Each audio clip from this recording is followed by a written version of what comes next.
Welcome to the NCAA Baseball Super Regionals presented by Capital One. 8 games today with 8 spots up for grabs for Omaha, and this might be the most anticipated Super Regional. From Athens, Georgia, number 3 Georgia is the highest ranked remaining team after upsets last weekend. They face number 14 Mississippi State, who right now is playing its best baseball of the season. There are 8 Super Regionals around the country. 4 started yesterday, and on this side of the bracket, 4 more start today. And in total, it is 8 games between here on ESPN and over on ESPN2, taking you through midnight.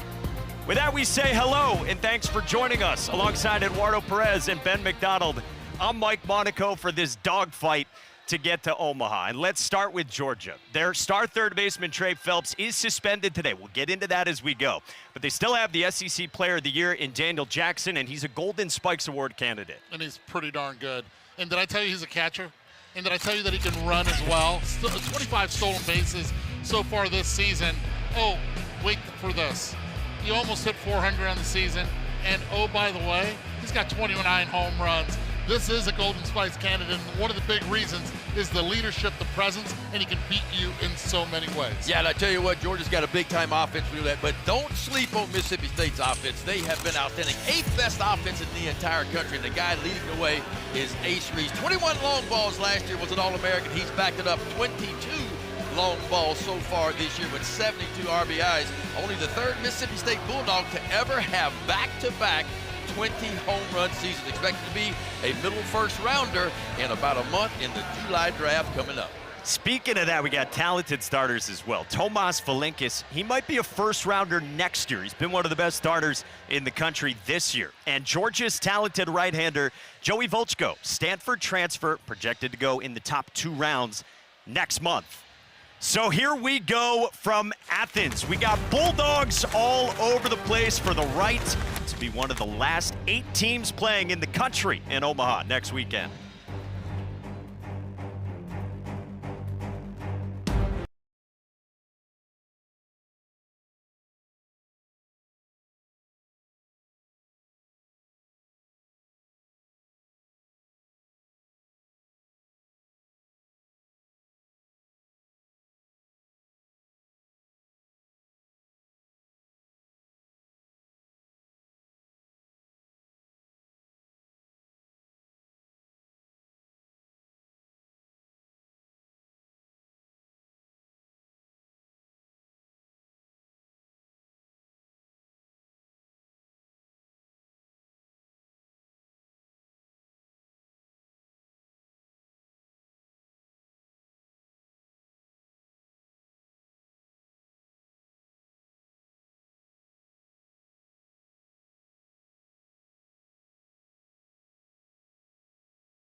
fixation.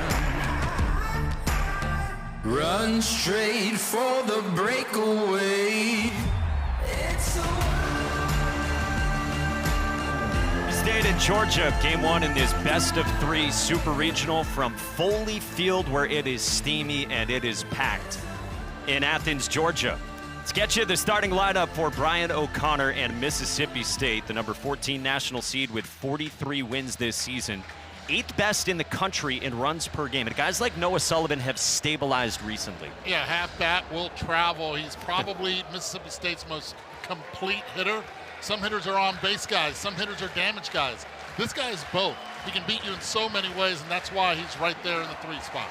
Against the junior right-hander, the Stanford transfer Joey Volchko, Big Ben. Yeah, Joey Volchko's had a heck of a year, making his 17th appearance of the year, 17th start, 81 in the third. How about 98 strikeouts on the year? Spin to win, and the first pitch is up and away, ball 1, and away we go.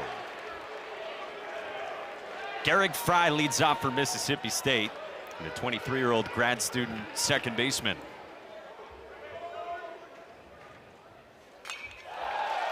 Joey Volchko was great last Friday in the regional opener here against Long Island. It was 6 hitless innings, 10 strikeouts. He did walk 4, he hit 1, 100 pitches, 57 strikes. So command, strike throwing, always a big key for Volchko. Yeah, I mean, that's one thing you're going to keep an eye on. 43 walks and 81 in third. So he can spray it every now and then. But when he's right, man, he is a tough customer. Opponent's batting average, .238. See those 6 innings, the 100 pitches, 99 of them were fastball or slider. 2-pitch guy. Fouled away with 96. One thing Volchko does know is Mississippi State likes to get on the board early, and they do it with the power. We saw it in the Starkville Regional. This man at the plate was one of the big reasons why they got it early. 11 home runs on the season. Including one Friday in their opener, then Sunday against Louisiana had a leadoff homer. Cut and a miss. 97 with that natural cut from Joey Volchko. Yeah, if you look at it, it's got a tad bit of right to left in it. Almost reminds me a little bit of Mariano Rivera. Watch the late cut on this ball. It's high velo and a little bit of cut at the end. Man, he went straight to Mariano, didn't he? Man, that's what it reminds me, especially at those velocities, 97, 98. Of course, Mariano would push a little higher than that from time to time. Well, here's Ace Reese. Junior from Canton, Texas, first team SEC. Team leader with the 22 home runs, the 72 RBIs. Top 10 in the SEC in OPS, home runs, RBIs, and like Trey Phelps, one of the very best third basemen in the country. That's a strike with that slider, 0-2. Hard slider, it's almost like a cutter at 88. So fastball's been up to 97, 88 on that hard slider. Now watch for the chase. Loves to get that slider in the dirt. Let his catcher do the rest of the work. 0-2. Chase indeed, and it's hooked foul. In an 0-2 count, that's prototypical. Yeah, and one of the things that they had conversations with when it comes to the hitters' meetings is you have to attack early, because once he gets to 2 strikes, he pretty much knows how to dominate that count. Understanding how to pitch not in the strike zone, but out of it to induce the chase. 0-2 again. Volchko been consistent all year long, too, guys. 6 quality starts, 12 of his 16 starts, 3 earned runs or less. He's given some length along the way. Here's his 1-2. So a couple fastballs up, now gets it to 2-2. These first innings are so difficult, especially in these environments, super regional environments.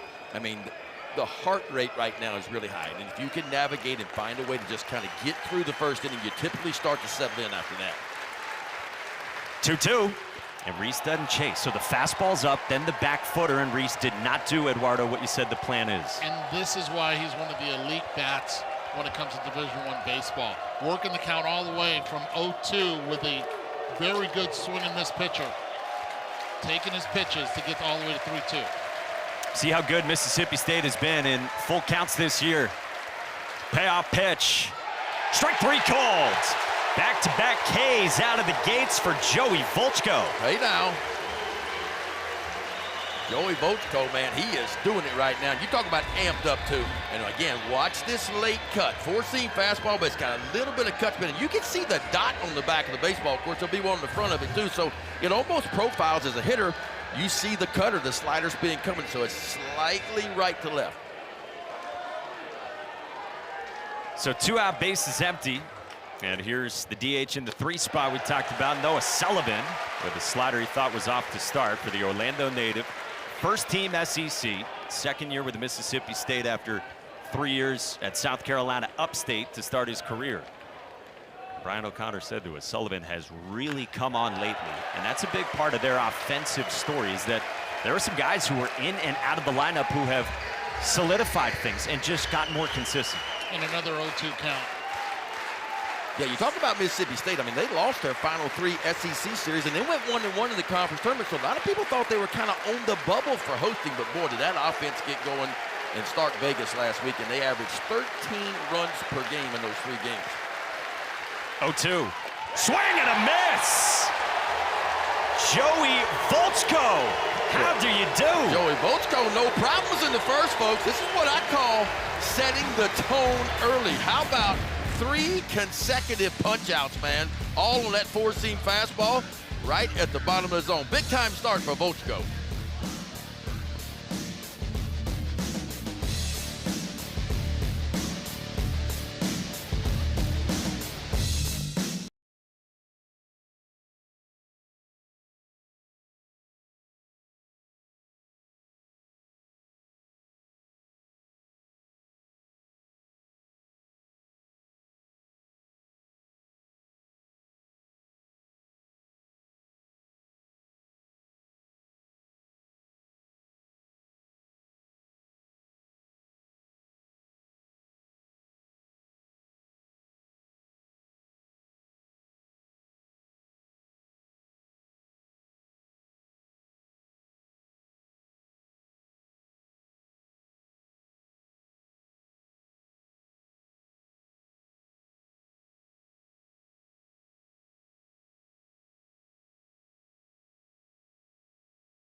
Supercharged atmosphere, and that is a new sign up here with the saying they always have here in Athens: feed the trees, for the best offense in the SEC, 4th best in the country at 9.5 runs per game, and the most home runs in the country with 165 of them. Trey Phelps out, so Kenny Ishikawa moves up to the leadoff spot, and Rylan Lujo has been a great add from Dayton. Incredible ad when you bring in the Dayton Flyer here to Georgia. And the one thing that he does, he puts the ball in play, consistently pressures the pitchers, only 8.4% strikeout rate. So you know he's going to try to just make the defense. Tomas Valinkis is the opponent for Georgia. First team SEC, tidy ERA, a tick under 3 with 130 punches been. Yeah, transfer from Virginia, and I tell you what, he has not disappointed. A big-time strike thrower. You look out the strikeout to walk, 19 walks, 130 punch-outs. Secondary pitches are elite, man. You look at the slider, 46% swing and miss. The changeup, 50% swing and miss. And of course, the curveball as well, it is over 50% swing and miss as well. He can really strike you out. He was very good last weekend in the 1-0 game of the Starkville Regional against Cincinnati. And he starts with 96 for ball 1 to the Seattle transfer Kenny Ishikawa. Ishikawa, as we said, up in the leadoff spot in left field, with Trey Phelps, the normal leadoff man, suspended today after he got ejected in the final game of the Athens Regional. So Trey Phelps, by rule, not allowed to be in the dugout or in the stadium once the game starts. And Wes Johnson's team has, yet again, the jersey hanging in the Dogs' dugout. That's it right there. That's exactly what Valinkis loves to do. He'll shove that fastball inside. He'll speed your bat up, and he'll get to those breaking balls, those off-speed pitches. 1-2. How big a loss, guys, do you think no Trey Phelps is here in game 1? Huge. Huge, because when you have Valinkis who is on the mound and is a left-handed pitcher, You need to even it out. You have to make it more difficult for Coach O'Connor to be able to make plays in situational pitching late in the game. And this lineup, I believe the Georgia lineup does a lot better against right-handed pitching. And once you take away Trey from this lineup. Yeah. This was bottom of the 6th inning on Sunday. Down 1-0. Go-ahead 2-run home run. Celebrates and get tossed. He told us he was looking at family members that were in town from North Carolina.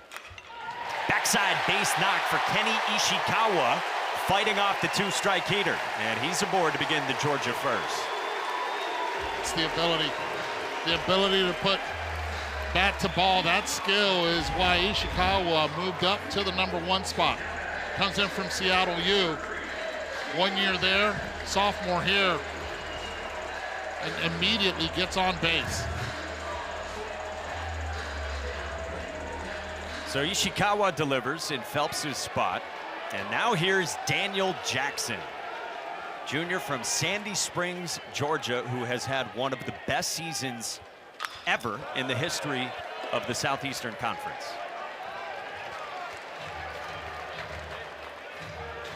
Chasing a triple crown, which has only been done twice. Rafael Palmeiro for State in '84, and Brent Rooker for them in 2017. Pretty good players.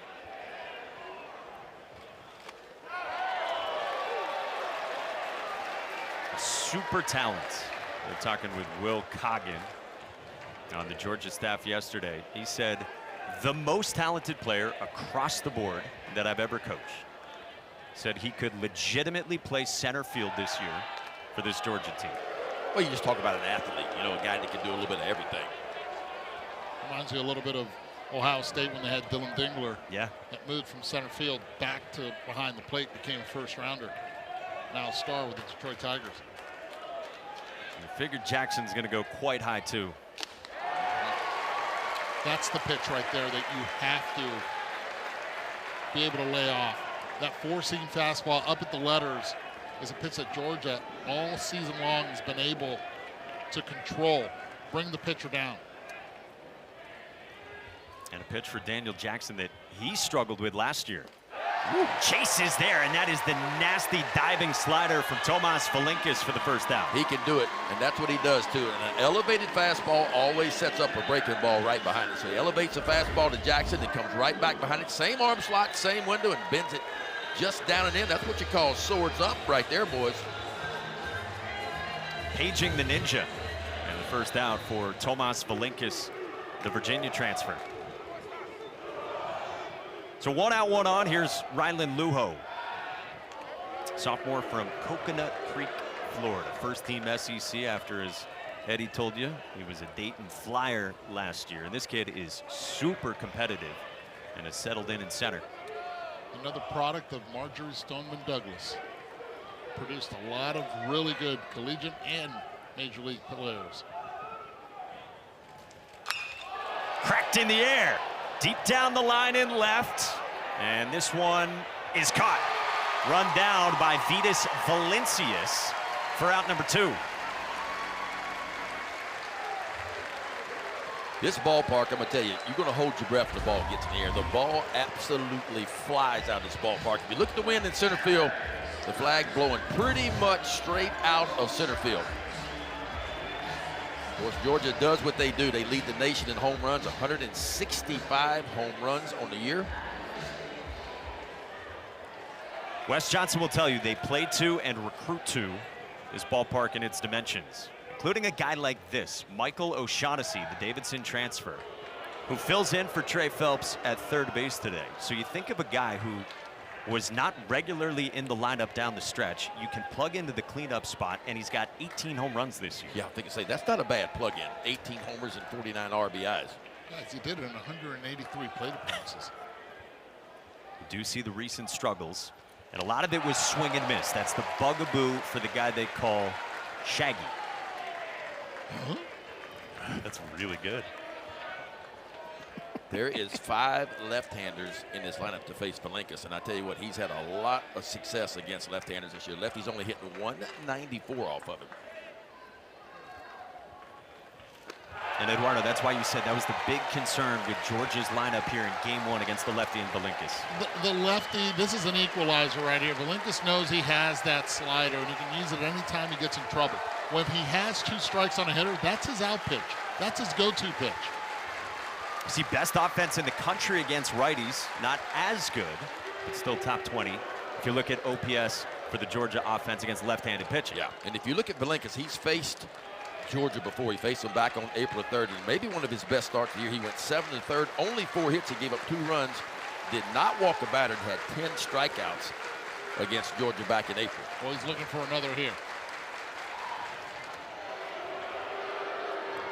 Think about the strikeout rate from Michael O'Shaughnessy. We're looking at 31.7% swing and miss. 2 strikes. The man on the mound knows that. The coaching staff knows that. They're not looking for soft contact. No. And why would you throw a pitch in the zone right here on an 0-2 count? Valinkis didn't, but he doesn't get the chase from the guy who does have the highest swing and miss rate on the Georgia team. Now, Kevin Milewski behind home plate for Mississippi State. He's going to have to be big back there because he's going to see a lot of breaking balls in the dirt.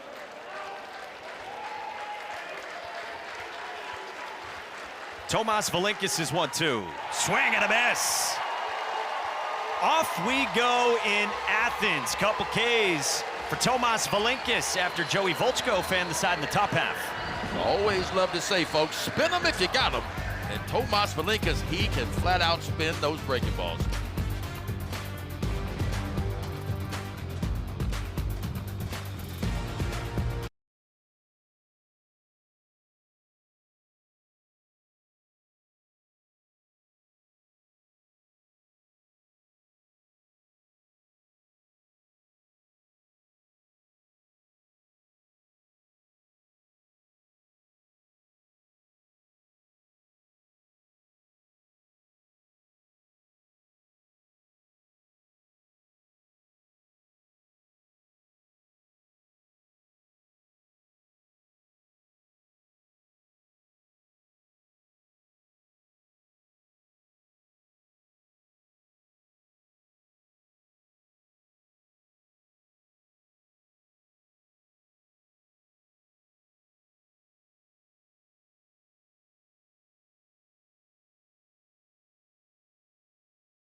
The NCAA Baseball Super Regionals are presented by Capital One. What's in your wallet? How about the scenes here in Athens? Kudzu Hill absolutely packed. And we have seen great atmospheres so far around the country with regionals and now the start of Super. It's been incredible. It's been incredible. The folks are showing up for some postseason baseball, and they're tuning in as well. Great to have you with us. The first of 8 games today here on ESPN and ESPN2. We'll run you all the way through midnight with 4 more game 1s and then 4 game 2s. Well, here's Jacob Parker, sensational freshman from Purvis, Mississippi, who was the most outstanding player of the Starkville Regional. And Eduardo, I know you love his swing. I love it. As soon as I was doing all the homework, looking at each of the players' swings, I looked at Jacob Parker's, and you just love the way he finishes high, the way his bat stays in the zone a long time. It's an advanced approach at the plate, especially the way he can slow it down when there are runners on base, especially in scoring position. How about this? The ranks among SEC freshmen for Jacob Parker, who leads this Mississippi State team in OPS. And it's a 4-pitch walk from Joey Volchko, who can spray it. And sometimes the concern, right, you strike out the side in the first inning, the adrenaline is pumping. Go back into the dugout. You want to see if he has the same stuff that he did and he exerted in that top half of the first. So far, 4 consecutive balls. So Daniel Jackson comes out and visits, and this is part of what Joey Volchko is still sorting through. As Wes Johnson, his head coach, put it to us yesterday, there's randomness with Joey Volchko. He calls fastball middle quite often for Volchko, but there's just so much movement that it can spread. That's very interesting because it's got cut spin to it, and we've seen that, but he said every now and then it's like the fastball will almost back up and go the opposite way from time to time. And so that's why you see a lot of middle fastballs, because sometimes Volchko doesn't quite know what direction the fastball is going to go. So far today, it's been pretty consistent. Slider misses to start to the 5-hole left fielder. And I'm going to tell you something, guys. If I'm Mississippi State and I'm a right-handed hitter, I'm getting my toes up on the plate because everything Volchko is throwing right now is working away from the right-hander. Everything he has is working away. I haven't seen him go inside on purpose yet. And so if you're right-handed, man, get your toes up on the plate, look for the ball middle away, and try to serve it to the backside of the field. A lot easier said than done. Righty here in Vitas Valencius. Eduardo, is that what you would do as a right-handed hitter? Heavens no. This guy's throwing 97, 98 miles per hour, and it is effectively wild right now. Getting on, it's easy to say, especially when you're a former pitcher. Get on top of the plate and just let it rip. But the thing about Valencius is he's really good against right-handed pitchers. He sees the ball better, and the numbers indicate that he understands how to use the entire field. Sprays one foul. You want me to get on top of the plate, I'll do it against the left-handed thumber. Not the guy who can just have one explode in at 98. Not the one that can work inside to you. But when it's working away from you like it is, because again, I'm just watching, and you almost have to pick a side of the plate if you're hitting right now. And right now, the side of the plate for Mississippi State is away to the glove side. Well, like that. That's a perfect example. It just kind of explodes up on the hands. Yep. Tried to go away with that again, but instead it just it backed up a little bit, kind of got up and in. You showed the dot earlier, but sometimes the way he throws it with the seam shift away part of it, sometimes that comes in on the right-handed hitter. So it reminds me of Kyle Bradish with the Orioles. He has that seam shifted wake with his two-seamer. It's got cut spin to it, so the right-handed hitter sees it and thinks it's going away from him, but yet it is boring inside because of the seam shifted wake. Roped into left field by Vitas Valencius. Looked like he got the cutter there, maybe the first one from Volchko, and the first 2 on for Mississippi State in the second. Doesn't affect him. Righty on the mound or lefty on the mound, it just does not affect him, and he's proven it throughout the entire season. Just hung, stayed up with the approach. Head never moves. Stays on his back leg the entire time and allows the ball to get to the barrel. So big chance for Mississippi State. 2 on for Reed Stallman, 23-year-old grad student first baseman who was excellent defensively in the regional last weekend.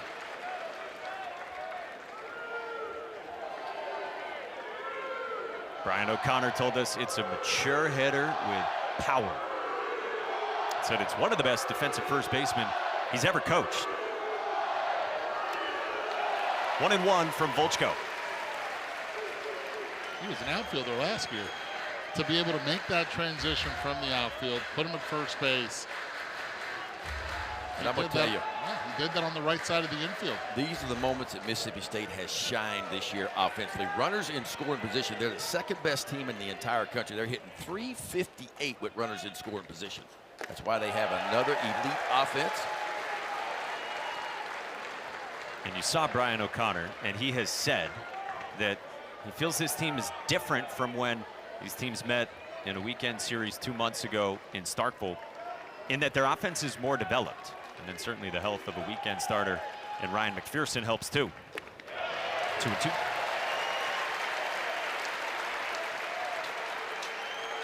Last few pitches he's been able to land the off-speed stuff for a strike, but not the number 1. What does he go to here? 2 on, nobody out. Joey Volchko's 2-2. Breaking ball hit well. Right field, way back and gone! 3-run shot, Reed Stallman. If I'm not mistaken, that's the first curveball of the day for Volchko. The very first one, and it leaves the yard. It's been heavy on the slider. It's kind of been the pitch. He went to the very first curveball, and he hungs it up in the zone to Stallman. His 13th long ball, his 55th RBI. And Mississippi State strikes first in this one with a weaver. Game of adjustments. You look for a pitch that he has been able to land. He's landed the slider. He has not been able to land the fastball. He goes to that curveball for the first time, and if you hang it, Mr. Sullivan just showed right there that he can absolutely deposit it over the right field wall. This is squared up on a bounce it short. Colby Branch up with it to retire Ryder Woodson. Eddie, you know this from hitting. Every now and then you'll see that breaking ball just kind of pop up out of the hand. It'll pop. When it's not high velocity, it'll hump up out of the hand. And it's almost like Stallman recognized it because it was the first one. They couldn't have been expecting it, but he saw that ball, in my opinion, pop up out of the hand. And boy, he set back and threw the barrel at it. It's pitch recognition as well, and that's what you're talking about. Popping out of the hand, you see it, stay back and barrel it. Strike to start. The 8-hole catcher, Kevin Maluski. Volchko's done a really good job. That's only the 7th home run he's allowed all year long. And pitching in this ballpark, that's a mouthful to only give up 7 home runs. Well, remember yesterday we were talking to Wes Johnson, and we were all asking about the ballpark and then with their success in the portal, how they recruit. And he said we specifically target pitchers who do not give up many home runs. Yeah. You know, when you talk about the transfer portal, everybody has their own formula that they devise for their specific team. And when they start looking at guys that enter the portal, what do they do well? And of course, in this ballpark, you want pitchers to keep the ball down, keep it on the ground, and you want hitters that can actually elevate the ball a little bit more. And that's kind of what Wes Johnson goes for. Guys, it's a small ballpark, especially towards right field. 314 down the line. And the gaps, both in left center field and right center field, it's 370. Left field down the line is deep. Yep. 350. But the wind slightly blowing straight out. 2-2. Maluski on a line into right, and it'll drop down in front of Ryan Black. Well, I like this approach. I like this approach from Mississippi State right now. A lot of balls working away from them. And those righties are just getting their toes up on the plate a little bit, looking for the ball away and not trying to do too much with it. Mississippi State is known for getting out early. 94, talk about run differential the first two. Mississippi State has scored 144 runs this year in the first 2 innings. Opponents only have scored 52 against them, so they are plus 92 in the first 2 innings. 20 pitches already here in the top of the second for Joey Volchko. He now faces the 9-man, 5th-year senior center fielder Bryce Chance, former walk-on, longtime Mississippi State fan, who had an amazing, emotional moment last weekend at the Dude in his final game in Starkville. An ovation from that fan base that was special.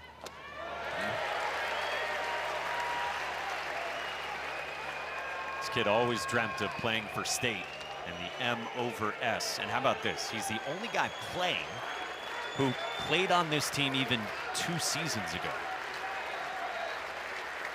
That's how much turnover they've had after they moved on from Chris Lemonis in late April last season and then made the big swing and the big hire of Brian O'Connor in the offseason. Mississippi State knows Volchko well. He's pitched against them twice, back in April and then in the SEC tournament he faced Mississippi State, so 2 starts against them.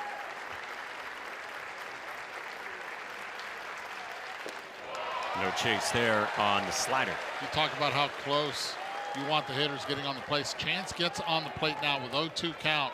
Saw him just creep up a little bit more. He's got protection both on the elbow and the back of the hand. I'm telling you, if you're a right-handed hitter against Volchko, you'd be wise to get your toes up on the plate and look for the ball middle of the way, because he's not made one attempt to get a ball to the inside part of the plate.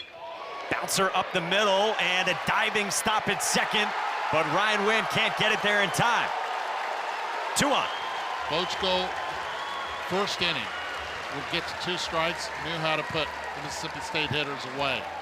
Second time now in the second inning, has not been able to do so. Too many pitches over the plate instead of trusting his stuff and trusting that he will induce a chase. Yeah. And look, as a pitcher, you have to use both sides of the plate. You have to be able to throw the ball on the inside part to speed up the bats to get to your breaking ball. Right now, Volchko's been pretty much just to one side of the plate. And it doesn't take hitters long and those offensive coaches over there to make some adjustments and say, hey, if he's not going to run it inside, let's get up there and look for the ball middle away. Well, NCAA Super Regional coverage continued this weekend across here on ESPN, also on ESPN2, ESPNU, and ESPN+. For more info, go to ncaa.com, the home for all NCAA championships.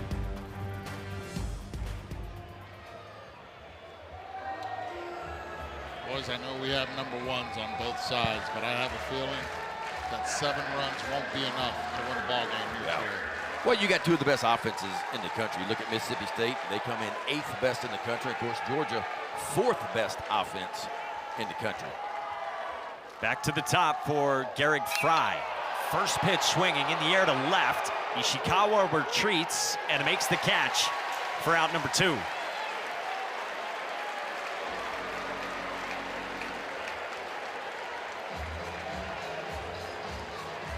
That fly ball right there had everyone in this ballpark holding their breath. Yeah, well, get used to it, because these teams can bang it. Well, Joey Volchko not out of the woods yet, because here's Ace Reese, who ran it full against Volchko his first time and then punched out looking on 97 up. Back-to-back 20 home run seasons, and as Ben told you earlier, it's a really good company of former Mississippi State players who've done it. When you're in the company with thunder and lightning, you're doing something.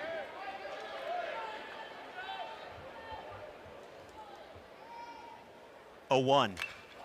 Nothing in 2, and another 2-strike count for Joey Volchko. He's got to put away Reese. And this is the same count that he had him last time, and Reese worked it all the way to 3-2 before the strikeout looking.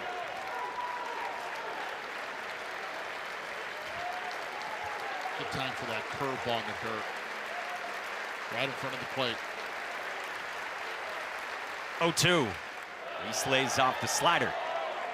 Where do you think the confidence is with the curveball after Stallman went deep on it already? I think he's probably going to want to put it in his back pocket in this situation. Because, I mean, you throw one and it goes out of the ballpark, runners on first and second.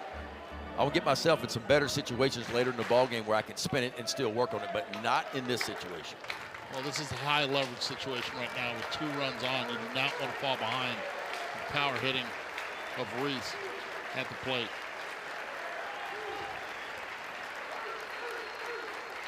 One-two. Bouncer foul. Look out in the Bulldogs dugout, and a nice catch made in there by the backstop. Head on a swivel, boys. Tell you what, be ready. And Ace Reese so far this year, folks, 437 is what he's hitting in these situations, runners in scoring position. That is a big number. 1-2 again. In the air toward left, tailing into the corner. Ishikawa all the way back, and he drops the ball!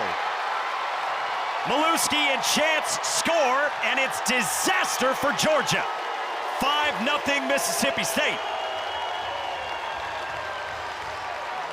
I think this ball might have fooled Ishikawa just a little bit. Looked like it was kind of coming back toward left center field. He almost like he overran this ball just a tick, Eddie.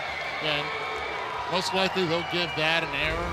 And if they do, that would be the first error that he gets in the entire season. See how he jumped and had to reach back a little bit toward left center field? That ball was kind of spinning and coming back to him a little bit. Correct. When you're playing left field, that ball tends to go right back towards the field, especially in the angle that you're running at. Costly error on Kenny Ishikawa. And now the 9th man to bat this inning is Noah Sullivan in the 3 spot. Pressure's a little different here in the Super Regionals. 35 chances during the regular season. Made them all until that one. Up and in. And that did hit Noah Sullivan.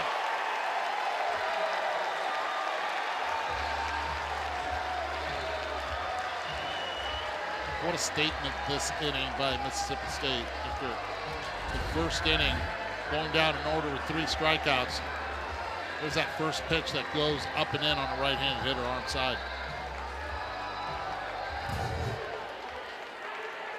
It all started with a walk to begin this inning from this guy, the freshman Jacob Parker, in the cleanup spot. First pitch swinging into center field, a base hit, Jacob Parker. Ace Reese scores, and it's a half dozen on the board for State. You wonder why there's a freshman hitting right there in the middle of the lineup, and he shows why. Runners in scoring position, he is so good, keeping everything up the middle. Did not wait, saw something he liked. He drives in another run for Mississippi State. This Mississippi State offense, folks, I'm telling you, it is dangerous. 13 runs per game they averaged in their own regional. And they are hitting, and they're hitting with runners in scoring position. They're hitting the ball out of the ballpark from time to time. It is a dangerous offense right now. Yeah, they put up 10 runs Friday against Lipscomb, the 4 seed. 10 more Saturday against Cincinnati, the 2 seed. And then 19 on Sunday in the regional final against Louisiana, and just absolutely rolled. It was the best weekend offensively from any team that's in a super regional. And again, I don't think anybody saw that coming because of the way Mississippi State kind of ended their regular season, losing their final 3 SEC series, going 1-1 in the SEC tournament. But boy, they grabbed a different year when the stage got the biggest last weekend. So they didn't trail back in Starkville. So Vitas Valencius, who had a pull side single earlier here in the second. Runner off from first, Daniel Jackson's throw. Parker gets hung up intentionally, and Wynn runs him down before the run scores. So Georgia handles that well, but the damage is done in the big swing, courtesy Reed Stallman.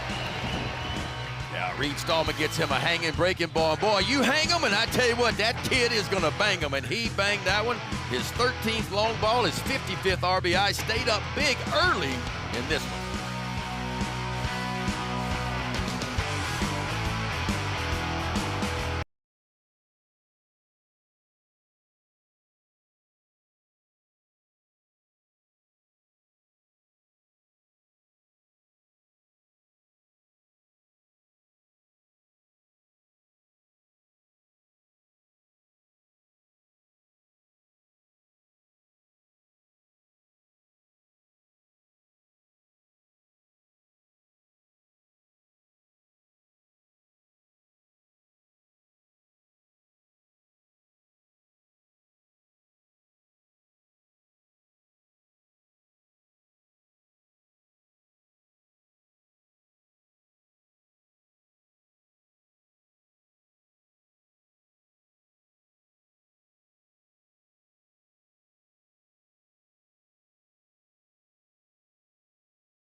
Runes, I'm a little bit worried about everyone's caffeine intake in the studio in Bristol. Apparently, Runes went 2 full ventis yesterday, and Budden cracked a 10 p.m. diet soda with some caffeine. How do we feel about that? Did you see the size of the coffee that Eduardo was drinking a while ago? I mean, it must be June. A show dog couldn't have jumped over it. It was so tall. It must be June. Let's go. It's also 11 a.m. start, too.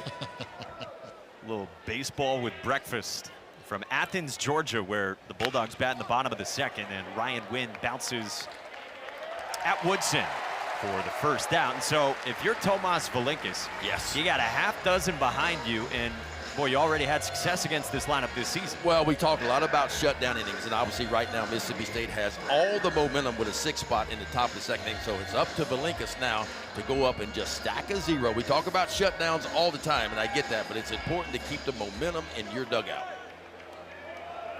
Saw what he did 2 months ago in Starkville in what was a sweep for Georgia, and then Georgia won in Hoover when these teams met in the SEC tournament too. So 4 wins in 4 tries for Georgia, but down 6 here early in game 1. This is Brennan Hudson, the senior first baseman from Cumming, Georgia, second on the team in OPS, 5th best in the SEC, transferred in last year from Georgia State. This guy has elite strike zone discipline and just doesn't chase.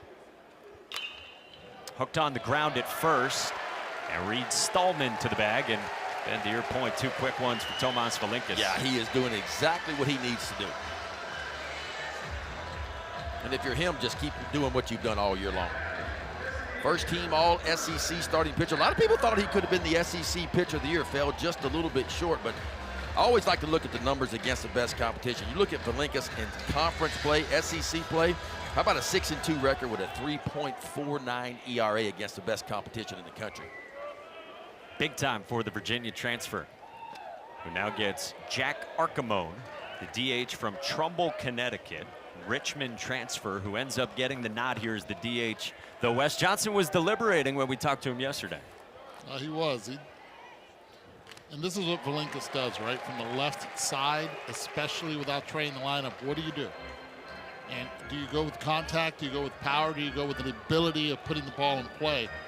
And he decided to go with that, the ability of putting the ball in play. Yet I think with Valinkas on the mound and seeing so many lefties, it plays straight into his game. Absolutely, because he's a lot better against lefties. And you look, well, Archimone is hitting .250 against left-handed pitching this year. Yeah, but this is a different type of That's lefty. right. It's a totally different lefty, which you think those numbers are going to go down. And that's what Valinkas can do, man. He'll shove that fastball inside to the lefties. He'll speed those bats up. He'll get to those breaking balls down and away. Here we go with the slider. That's exactly what he did right there. Fastball in. Yep. It sets it up for the number 3. There it is. Snaps off a gem. It's a recipe for success. It's called tunneling, and you can't do it any better than this right here. Tomas Valinkas. Heater in, breaking ball away, and just jelly legs him, and State is off the field and up by 6.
Some super regional headlines. How about last weekend in the regionals? We lost the top 2 national seeds, Brock Chalowski at UCLA and Georgia Tech.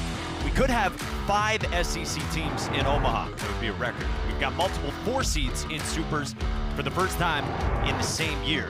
And how about this? No teams who were among the 8 in Omaha last year are in supers this year. That's the crazy one for me right there. I think that's the cool one as well, because when we get to Omaha, we'll see a lot of first-timers there just looking around, trying to work their way through. Vitas Valencius leading off, smokes one in the air to center. Rylan Lujo is back with room for the first out. We got going with 4 games yesterday. West Virginia got a convincing win against Cal Poly. And the scenes there, as Budden and Runes were talking about in the studio, were incredible. And Pat McAfee and Rich Rodriguez were sitting basically directly behind home plate. And it's so important to win game 1. Joey Volchko looking to stabilize here in the third after a 35-pitch second inning.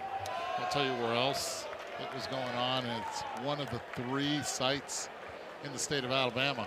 Troy. How about that? Yeah. Phenomenal atmosphere there as well. 6,000 plus. The mayor was, as he should be, hyped for it. Amazing scenes. Here's Reed Stallman, who had the 3-run home run last inning on the hanging curveball from Joey Volchko. I bet he doesn't get another one of those. Think so? No.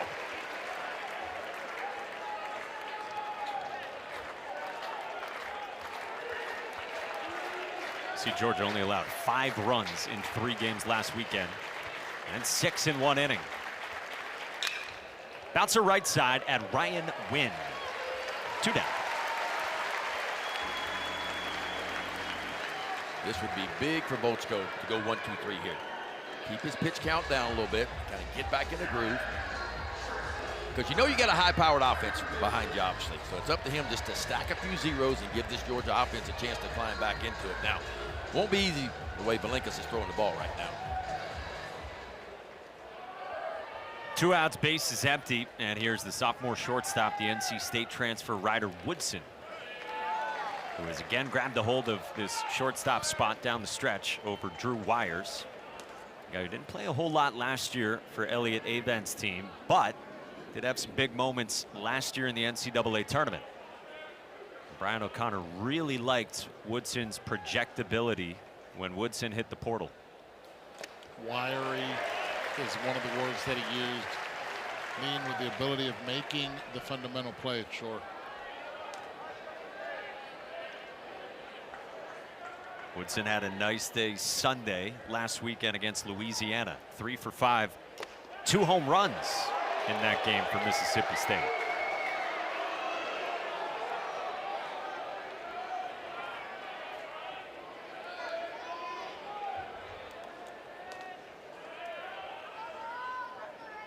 This will be the 60th pitch from Joey Volchko, and it's foul, 2-2.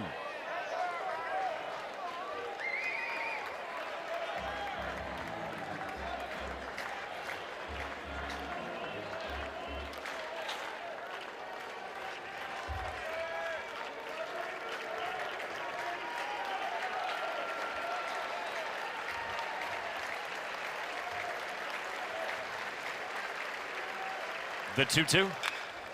Roller left side at Michael O'Shaughnessy with a quick release and a 1-2-3 much needed third for Joey Volchko.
I hope they are. I hope he has, let me put it this way, whatever beverage he wants in Morgantown. And then some. Yes. West Virginia, you see, off to a good start in that one with the convincing win yesterday. In Athens, that is snared up the middle by Garrick Fry, well positioned against Colby Branch to start the last of the third. Right back up the middle. First pitch, try to jump all over it, and the defense working the shift right on him.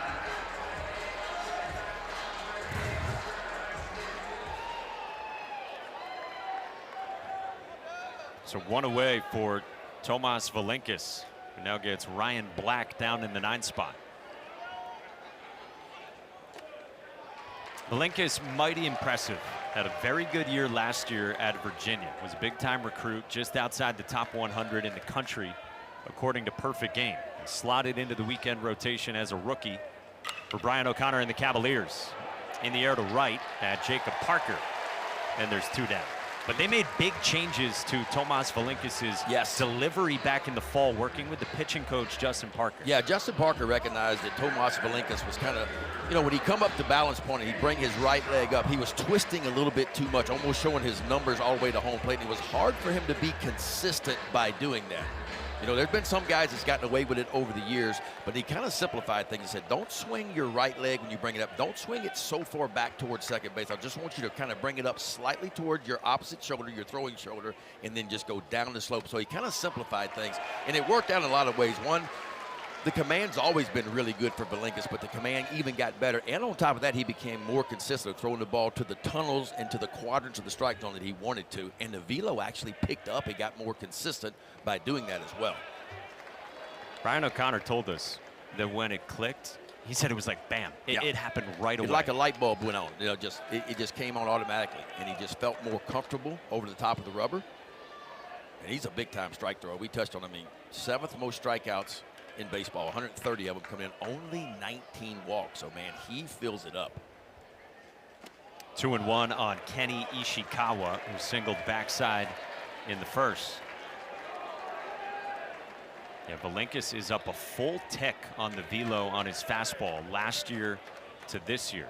And then he's throwing way more pitches in the strike zone. Roller at second at Garrick Fry. Quick work, 1, 2, 3 on 7 pitches. Speaking of Brian O'Connor, we chat with him when we come back.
Welcome back to the NCAA Baseball Super Regionals presented by Capital One.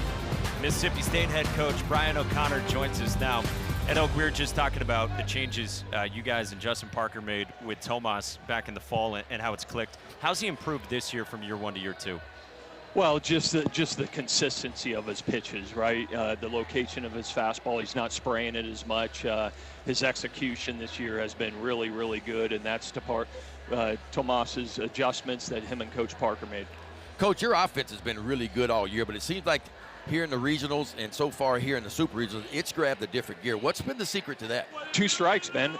You know, that second inning, I think we had 5 knocks with 2 strikes, and it's just been a tough mentality, right? That you know, we're going to grind it out, and I think you know, 4 or 5 of those hits with 2 strikes, that's a big difference, and it's a big difference this time of the year every year.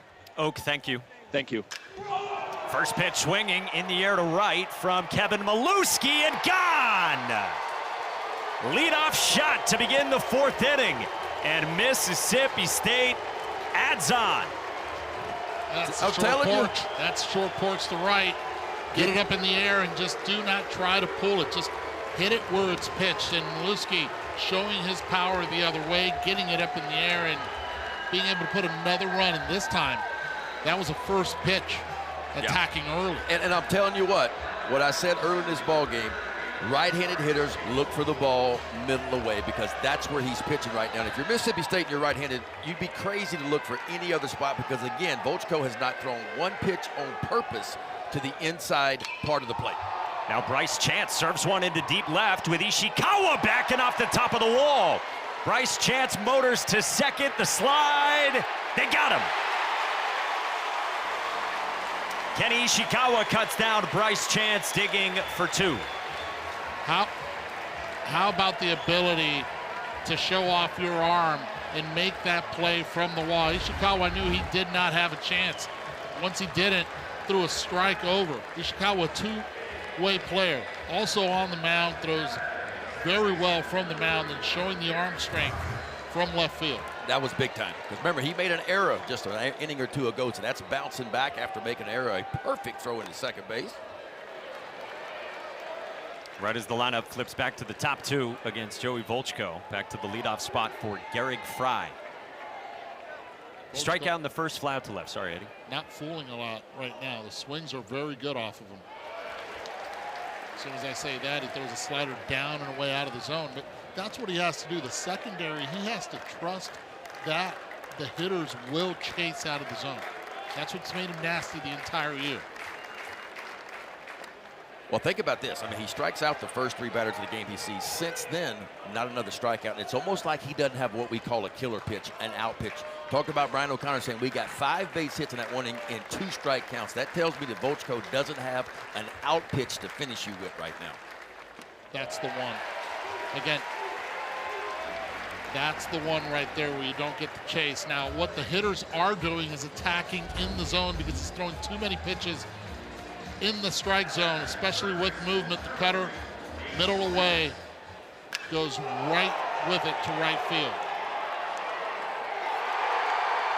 Ben, you were talking about those right-hand hitters with pitches moving away. Yeah, and if you're left-handed too, I mean, I'm just watching where Daniel Jackson, the catcher, setting up. A lot of the left-handed approach has been backdoor with the fastball. And if you watch Daniel Jackson set up, he's going a lot to the backside. So it's almost like both the lefties and the righties need to look for the ball away.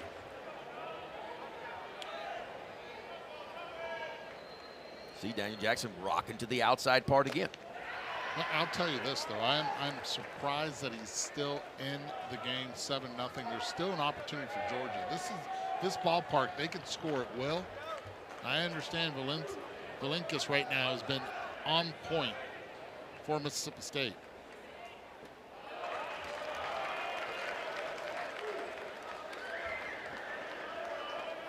See the stirring in the bullpen for Georgia.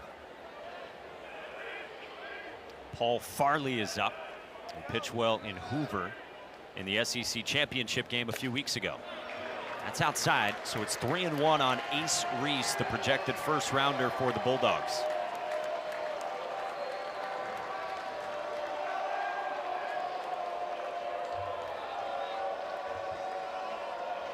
Reese struck out looking his first time and then had that ball to deep left in the second that Kenny Ishikawa dropped.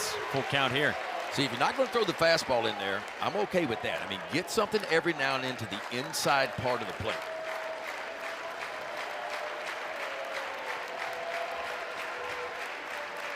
(3-2). Reese rolls it foul.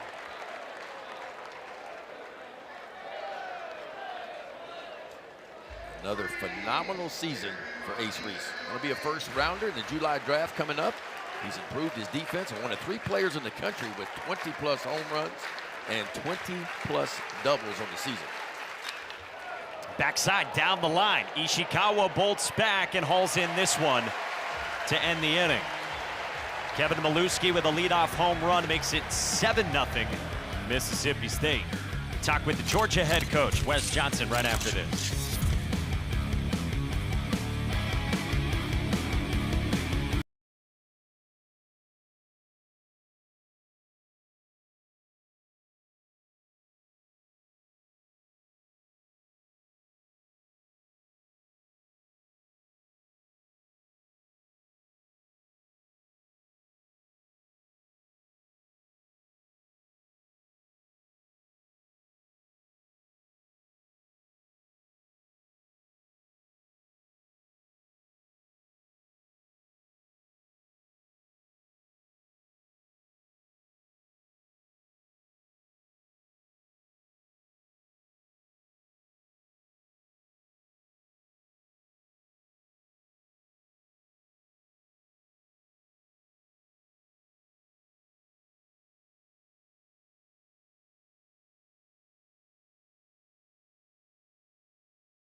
Game one in this best-of-3 Super Regional, and Georgia head coach Wes Johnson's kind enough to join us right now.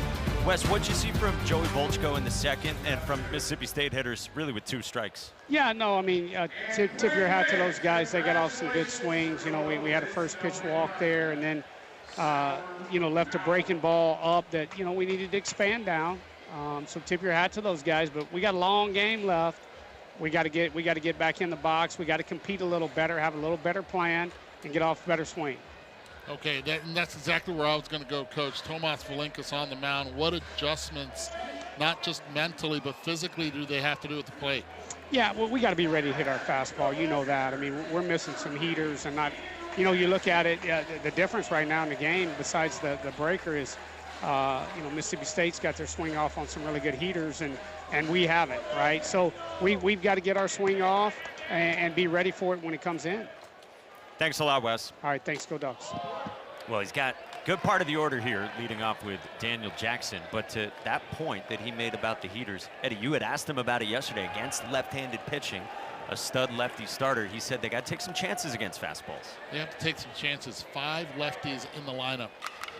Daniel Jackson clobbers one deep to left field and gone right on cue. A heater on cue. 30th of the season for Daniel Jackson. Continuing an unbelievable season. Trying to get this offense started. The right guy at the plate to do so. You know what I love about his swing, Eddie? And you can relate to this. It is nice and quiet. It's not a lot of movement at all. And watch how quick he is on the inside part of the play. Watch him just jerk. See how quickly he gets the hands in? Gets the hands in tight to the body, gets the barrel to it.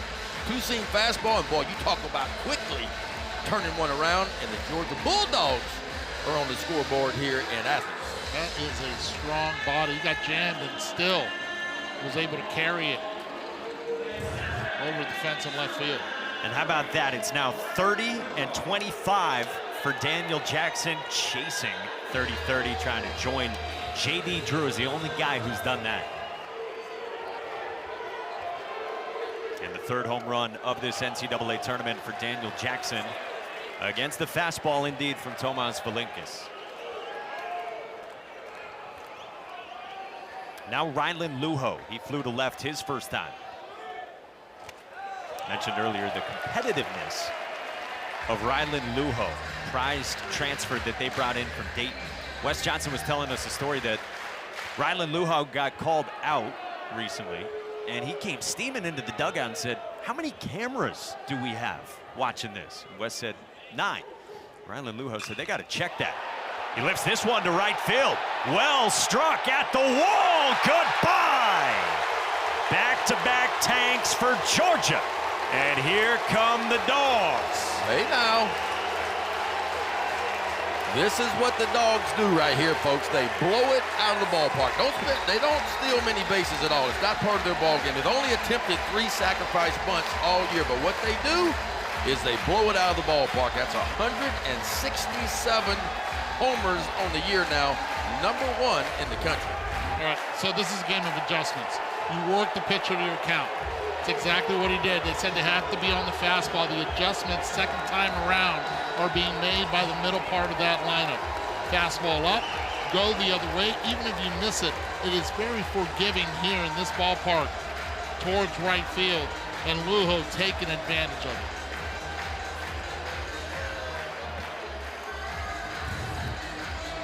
The fans needed something. They needed to get out of their seats. Yeah, this place had gotten really quiet after that 6th spot, but it is starting to rock now.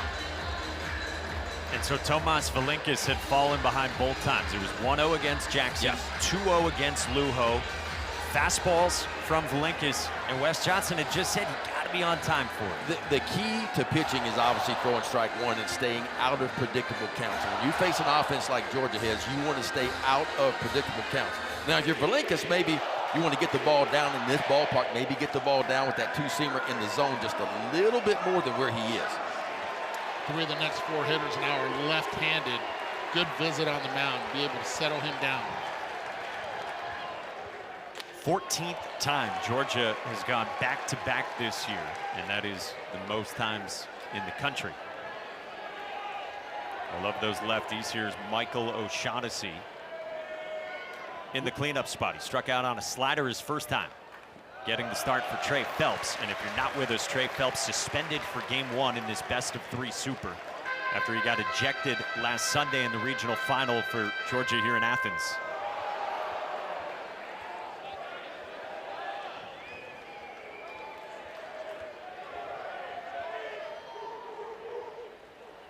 I thought it was neat. We talked with Trey Phelps for a while yesterday as O'Shaughnessy went around.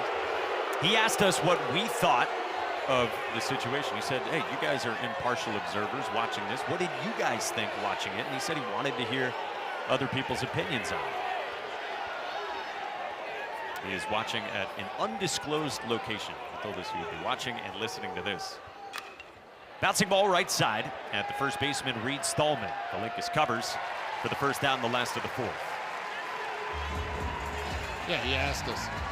And anytime you look over to that dugout, even if you're not looking at the dugout and you're looking at the tickets that were purchased by your friends above the dugout, you're asking for it, especially in a moment like that. Yes. First baseman, second baseman yelling at him the way through.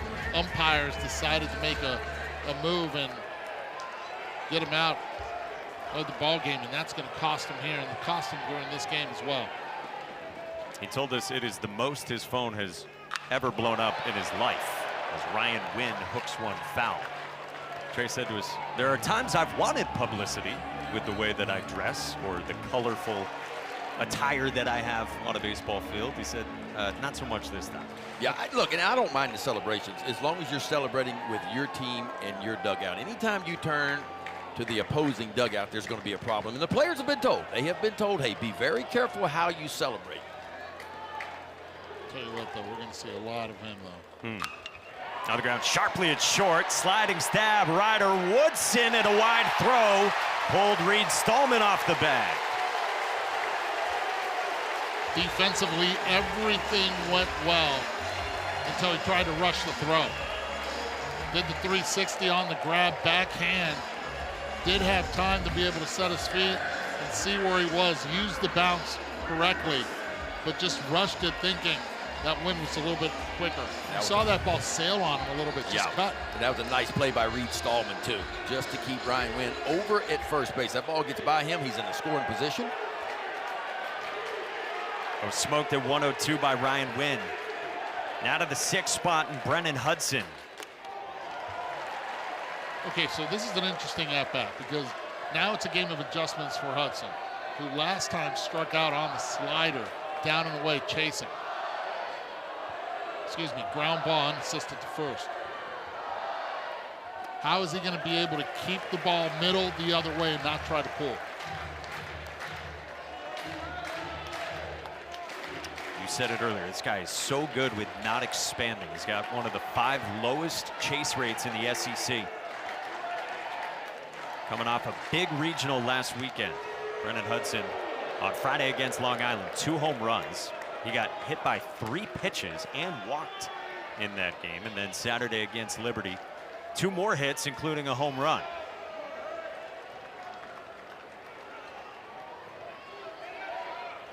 As Johnson said to us, left-handed pitchers might not be his specialty, but the guy's got 20 home runs and doesn't expand.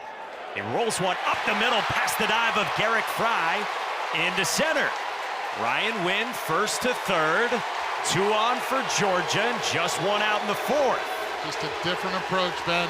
Yep. Staying more up the middle. Teams making the adjustment. They've been aggressive, and they're not missing the number 1. Coach told us, can't miss that 1 pitch. Yeah, and it's clear what the approach is for Georgia, and they're going to hunt the fastballs. And if I'm Valinkis on the mound and the pitching coach Justin Parker from Mississippi State, I'm starting to recognize they are hunting fastballs early. So maybe he wants to pivot a little bit and start pitching a little bit backwards. Maybe there's a changeup. Maybe there's a breaking ball to get ahead with strike 1, and then maybe finish with the breaking ball instead. Jack Archimode bats, 7-spot DH. And he takes ball 1 with a glove side miss from Tomas Valinkis. Archimode struck out looking on a slider his first time to end a 1-2-3 second from Valinkis.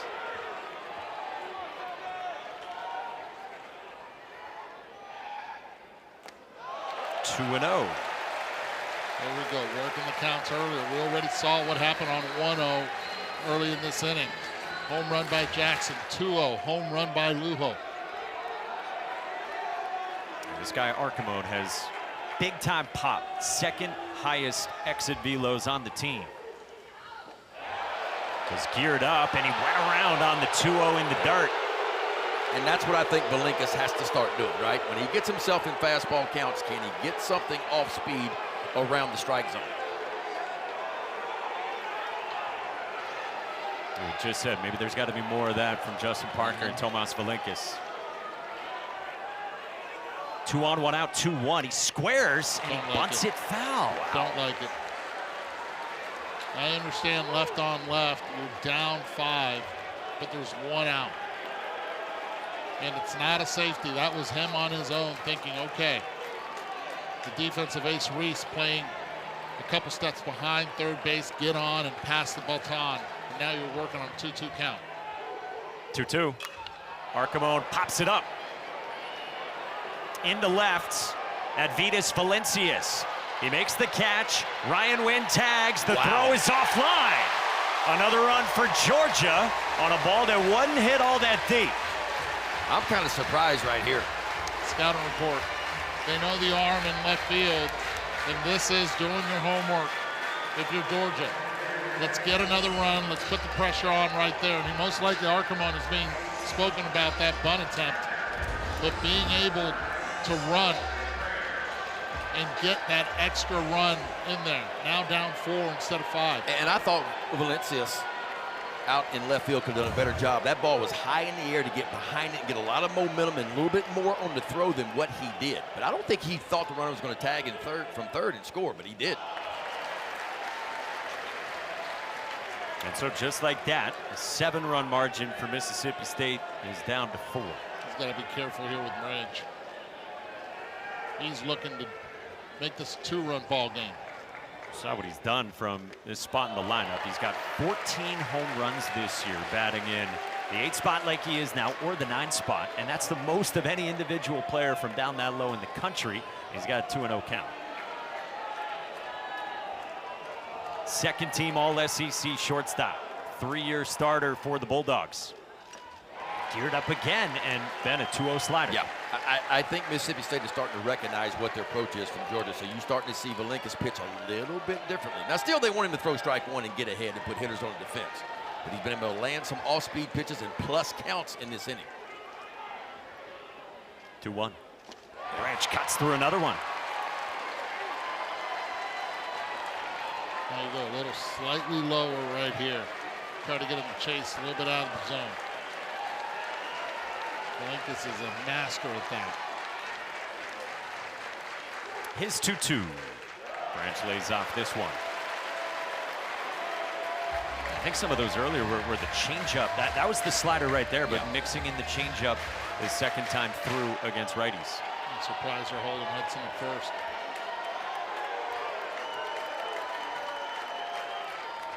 First time Tomas Valinkas has been in a 3-2 count.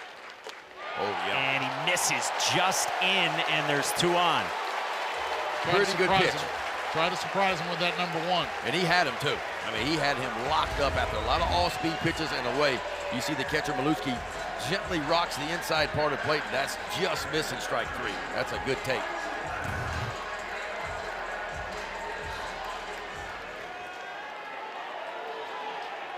So 2 on, 2 out into the 9 spot for Georgia, with Hudson at second and Branch at first.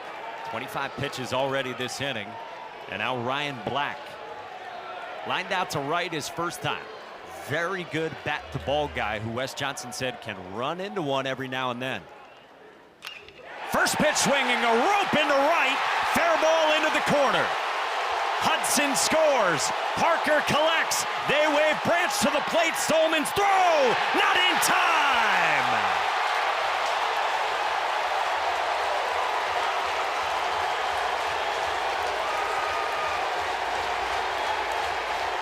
I'll tell you who's having a great inning is Brock Bennett at third base as the third base coach for Georgia.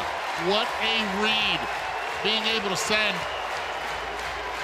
the trail runner home on this. 3:14 down the line. You get Branch at first base. He sends him. Why? Because he misses the first cutoff, man. And right then and there decides to keep waving him in. Beautifully done, aggressive, even down in this game. You get the fans back with 5 runs in the bottom half of the 4th inning. 101 off the bat of Ryan Black. 9th batter this inning is the leadoff man, Kenny Ishikawa.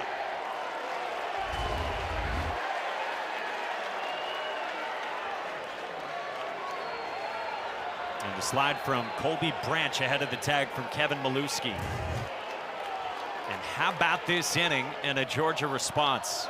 I mean, Wes Johnson had started this inning saying to us, we got a long way to go and we have to get to the fastball. Well, think about this. Valinkas had retired 9 in a row before the 4th inning began.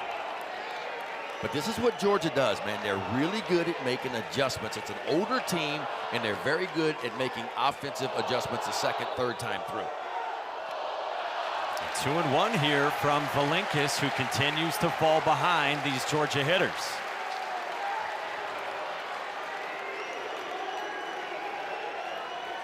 A wise man said to me, 7 probably wasn't going to be enough in this one. Yes. Nope. 2-1. Outside, 3-1 on Kenny Ishikawa, and Daniel Jackson's on deck, and he started this inning with a home run.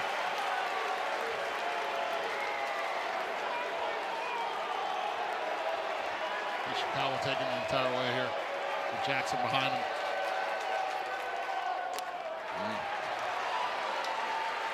He knows the score. Very smart player. Well, if you're Valinkas here, fastball away, you want to go to that slider maybe right here. Started almost in the exact same spot and drifted off the outside edge, and maybe you get that swing and a miss that you're looking for. 32nd pitch of the inning.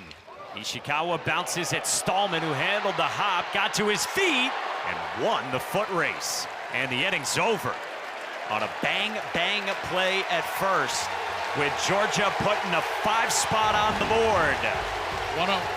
1-0 count. There's the 1 run. 2-0 count. There's the 2nd run. And that got it started. 3 more for Georgia.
Game summary summarizes.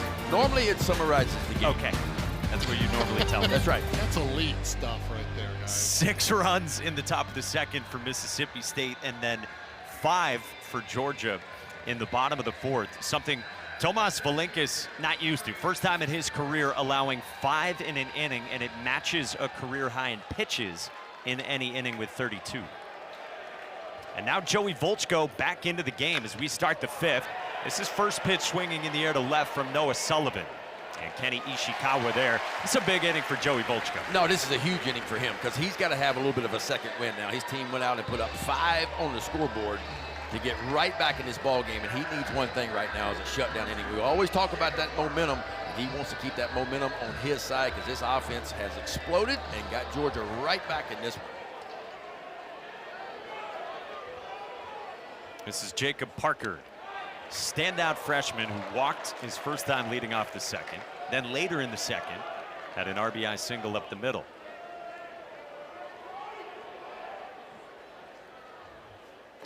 Twin brother JoJo Parker, of course, who is 1 minute older. Fraternal twin brothers. 8th overall pick of the Blue Jays this past summer. These guys hit 1 and 2 at Purvis in Mississippi in high school. JoJo is the leadoff guy. Elite bat to ball. Contact hitter. Plays shortstop. And then Jacob, as he says, with some more pop, some more strength, the bigger frame. He batted second behind his brother. 3-1.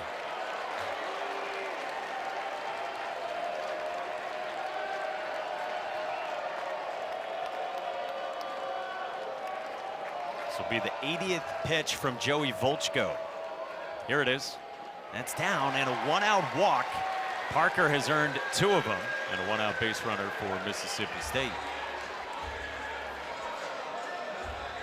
Hey, ESPN is the home of MLB.tv. You can stream every out-of-market game live or on demand using the ESPN app. Blackout and other restrictions apply. And for more info, go to ESPN.com/MLBTV.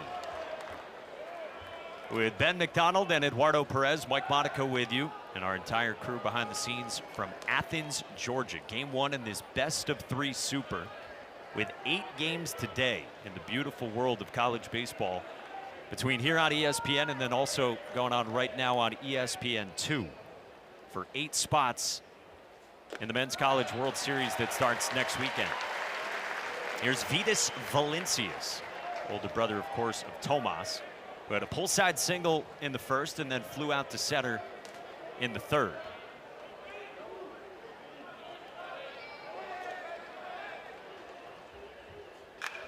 On the ground to first. Hudson goes to second. Sailed it. They don't get the out there on Parker. That's an error on Brennan Hudson at first, and there's 2 on for Mississippi State. Yeah, you got to guarantee 1. And Hudson right there tried to rush it thinking he was going to get 2. I don't know if he was going to or not. But you have to be able to secure it, keep it down. Was not able to, and now you're putting a little bit more pressure on Volchko, who has struggled with men on base. His ERA dramatically goes up. No runners on base. It's a .87 coming into this game. Runners on 6.97. 2 on for Reed Stallman. With a 3-run pump his first time, and he launches here. Foul. Look out. Yeah, kind of rare for Georgia because their defense all year long has been incredible. And they've got 2 errors today. Here's that hanging breaking ball. First breaking ball of the day, and I think the only breaking ball of the day that Volchko has thrown, and it landed way out there in right field. It's been all fastball, slider, maybe a cutter or 2 from Joey Volchko. Cut and a miss on Stallman. Did he think it was 3 or just a little bit frustrated with strike 2? I think frustrated with strike 2, but I'll tell you this, though. He has to be able now to get and induce the swing out of the zone. Looking for the strikeout. The 0-2. Stallman doesn't bite. What is the best swing and miss? Is it the back foot slider from Joey Volchko to lefties? I think typically it is, but what we got to remember is every day is a little bit different for a pitcher. I mean, some days you got your A game, a third of the time you got your A game, a third of the time you got, your B game, then a third of the time you don't really have a whole lot, but you got to go out there and compete no matter what you have that particular day. Okay, the thing is he's thrown, what, 1 curveball, and that curveball, you showed it earlier, it was deposited by this man at the plate, but he has not been able to throw anything that is soft after that curveball. Everything's been hard, the fastball, the slider, high velo. Mississippi State gearing for a pitch up in the zone to try to make sure they don't chase down.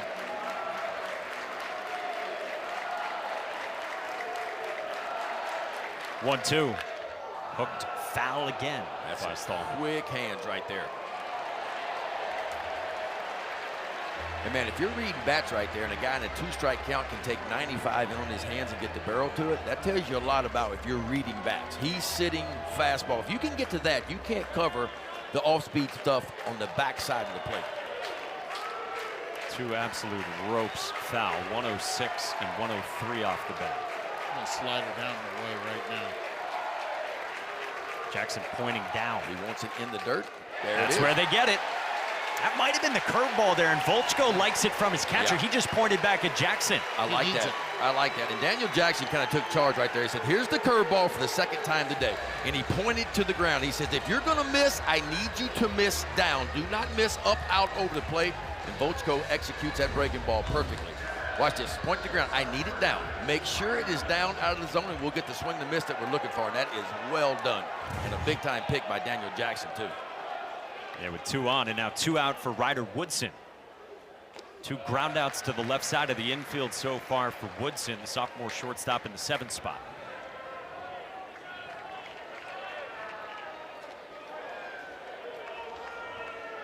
Joey Volchko now at 90 pitches here in the 5th.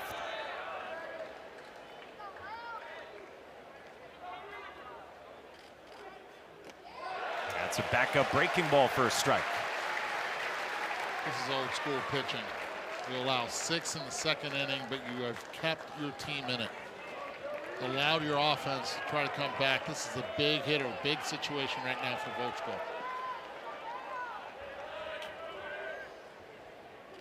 1-1. Swing and a miss. Great tight slider again.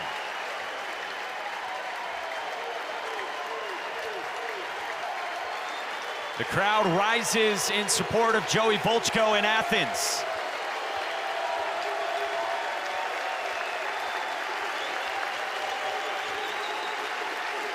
His 1-2. Got him!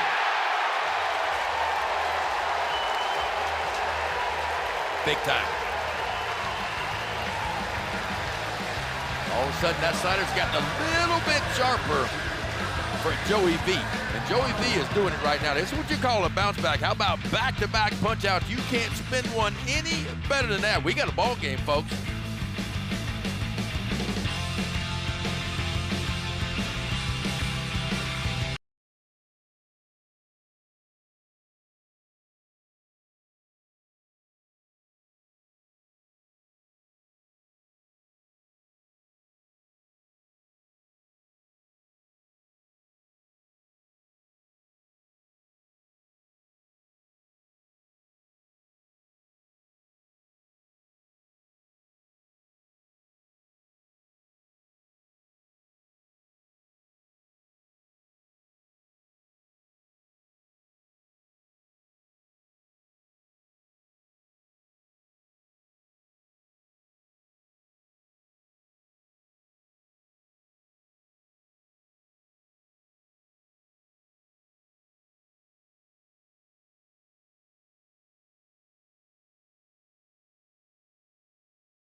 College baseball fans know the story by now. Daniel Jackson, nicknamed Rhino, tried to give the nickname last year to his teammate Slate Alford, who then spun it back on Daniel Jackson, who is chasing what would be just the 3rd SEC Triple Crown. Rhino homered his last time, leading off the bottom of the 4th. He takes a fastball for strike 1 in the 5th against Tomas Valinkas. Yeah, he got the party started. If you just tuned in, Mississippi State got out early in this one, up 7-0. And then Daniel Jackson stepped to the plate in the 4th inning, a solo home run. Georgia climbed right back into this one.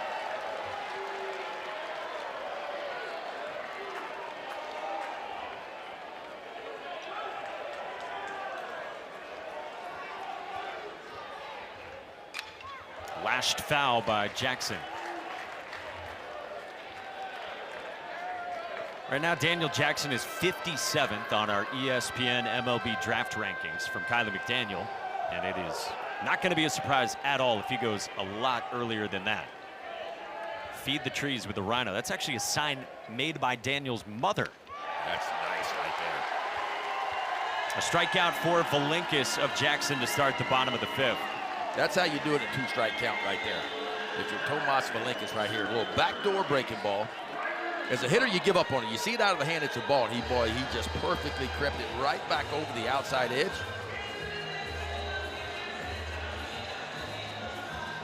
Very important start to this inning for Tomas Valinkis. And now Rylan Lujo. He homered his last time too, to begin the bottom of the 4th inning, going back-to-back with Jackson.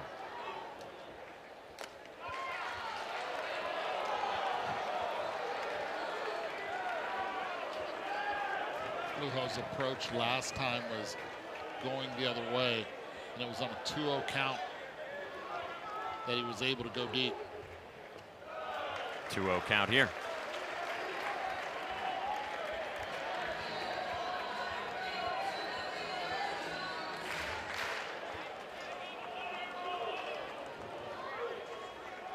Excellent bat-to-ball guy. Took a cut there on 2-0, again off speed from Valinkis. Yeah. Valinkis has certainly changed his approach.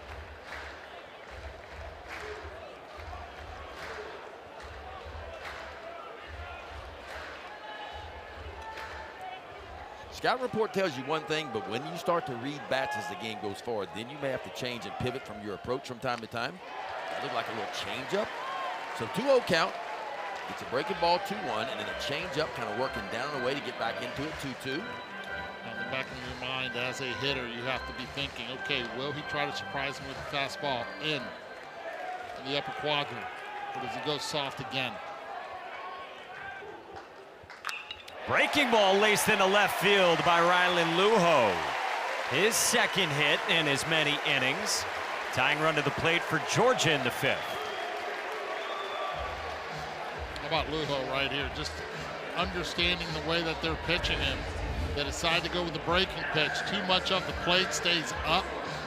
And Lujo, after showing the power to the opposite field this time, delivers a base hit to the pull side.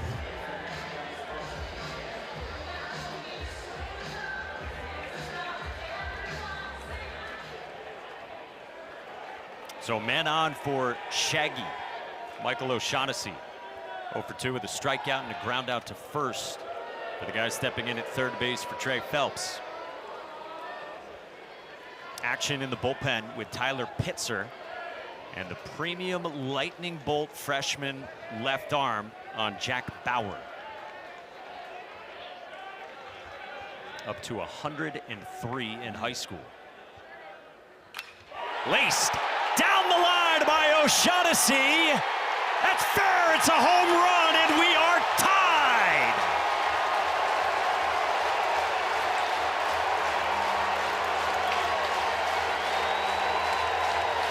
It's the second time he takes him deep this year.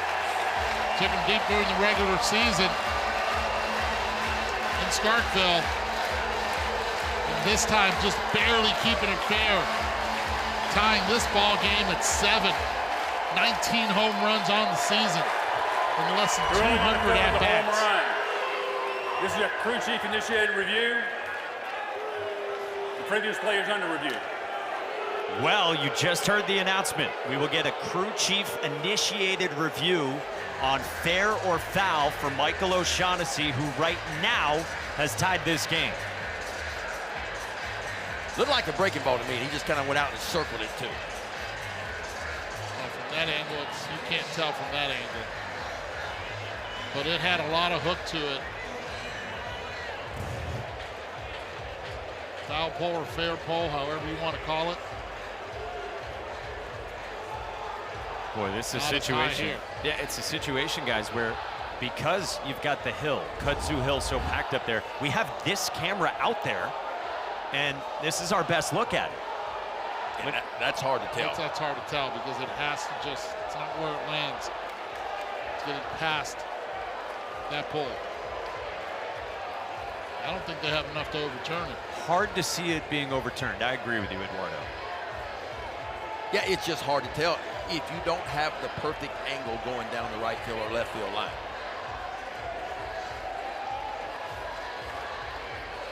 I don't know how you can overturn that. I don't know. You have a lot of fans with their hands up, like it went over the upright, through the uprights. And if it indeed stands, I mean, what a moment for Michael O'Shaughnessy. They're looking at it in Pittsburgh in the NCAA Replay Operations Center. You said it, O'Shaughnessy had already taken Valinkas deep earlier this year, 2 months ago, in that road sweep for Georgia. Big time swings, and left on left, he gets in there again with no Trey Phelps and might have just tied this. After review, the call will stand. Home run. 106 off the bat from Shaggy, and we're tied. Big time swing by O'Shaughnessy there. Well, we're getting kind of what we thought we were going to get, boys. Not runs on the scoreboard, but points on the scoreboard. Two of the most high-powered offenses in the game, and they have not disappointed so far. And they have chased Tomas Valinkas from this game. This is what good offenses do. They make adjustments. And boy, did Georgia make the adjustment. 6 of Georgia's 8 hits, and all 3 home runs have come on the first 3 pitches of an at-bat.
Michael O'Shaughnessy has Foley Field absolutely rocking in Game 1 of this best-of-3 Super Regional with a 2-run tank that stayed fair down the right field line to chase Tomas Valinkas.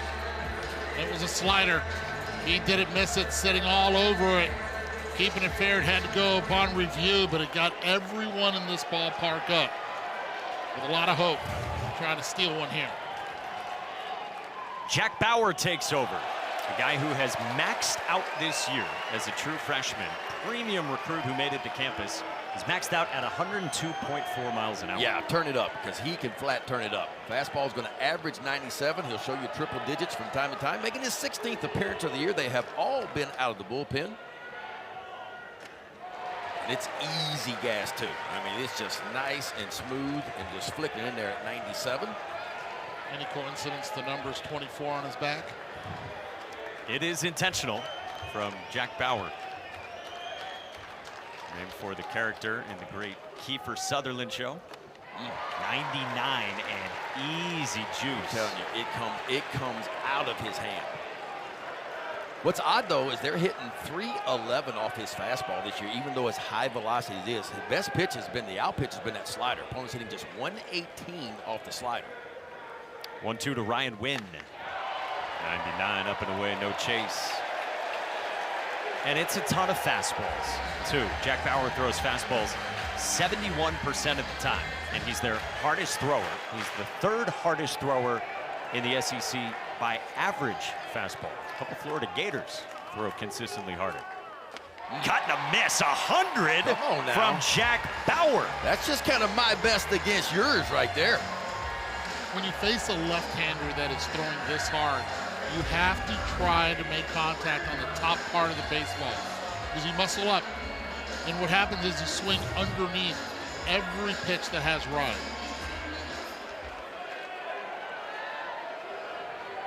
Brian O'Connor always says it is a lightning bolt of a left arm. Now 2 outs, and Brennan Hudson laces one into right field and dunks it down in front of Jacob Parker. 99 coming in, 99 going out for Brennan Hudson. And you mentioned it too, Mikey. I mean, if you're Georgia right now, you hunt the fastball because it's 71% heaters. And Bauer's one of those guys you're not going to cover both. If he throws you some good sliders, you're just going to swing and miss or take him and go back to the dugout. But hunt that number one.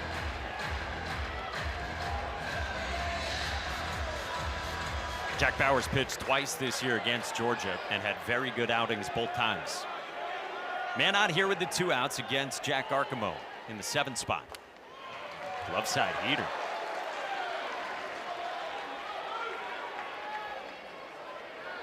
Arcamone struck out looking on a slider against Tomas Valinkas in the 2nd, and then had a sac fly to shallow left in the 4th. They brought Jack Bauer along pretty slowly this year. He went through a multi-week stretch where he didn't pitch. He just worked on things with the pitching coach, Justin Parker. Came back from that, and he's had some really good moments in the 2nd half of the season. Well, it's a special arm. It's an arm you don't see very often, especially from the left side with that kind of velocity.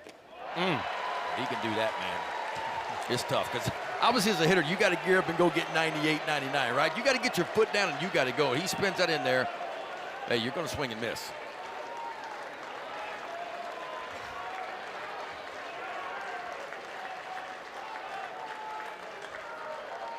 One, 2. Arcamone backside. Ace Reese couldn't collect. 2 on for Georgia. How about the 2 left-handed hitters being able to at least find barrel against that type of velo and that sweeping slider that he has.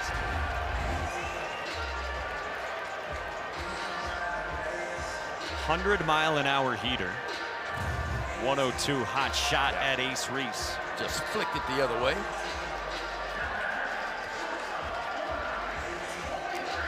So 2 aboard with these 2 outs. And here comes the leader on this team for Georgia, the shortstop Colby Branch. He told us yesterday, I dream about Omaha. He said, I want to go on and win a national championship.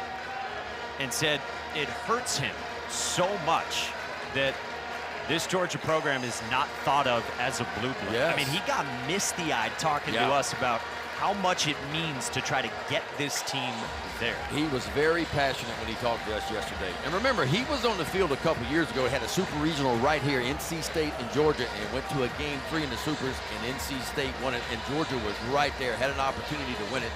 And that hurt him. That hurt Branch big time. He wants to get to Omaha. That's his dream. How do you become a blue blood?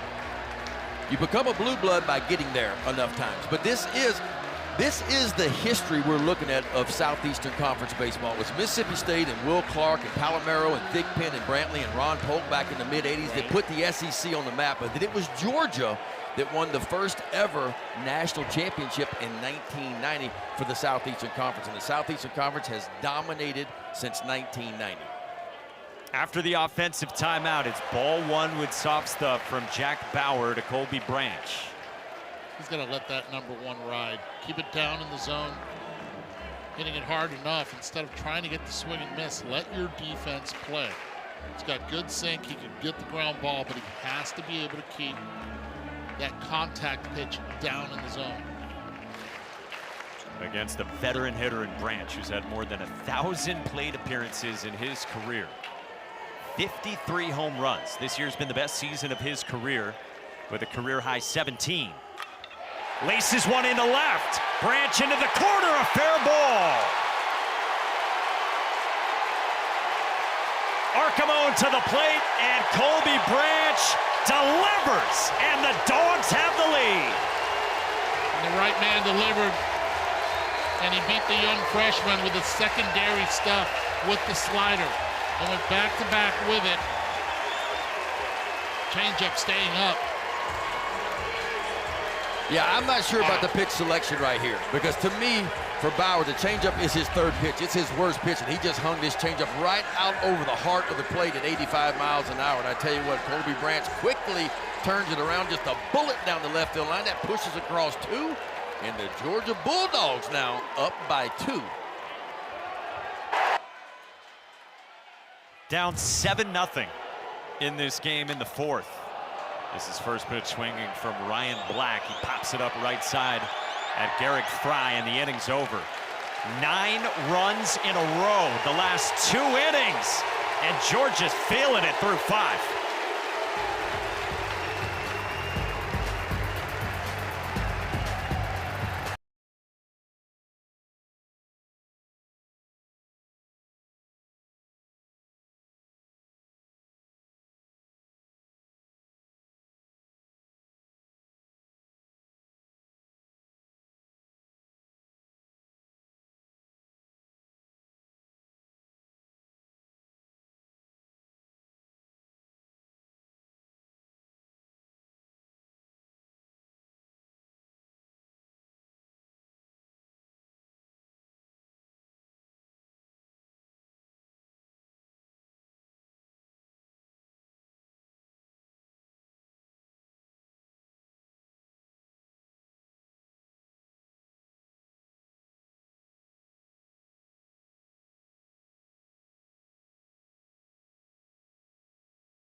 Buds Runes, how about that? I mean, Steve Saban's taken over that program from Randy Mazey. What a job trying to get to Omaha for the first time ever.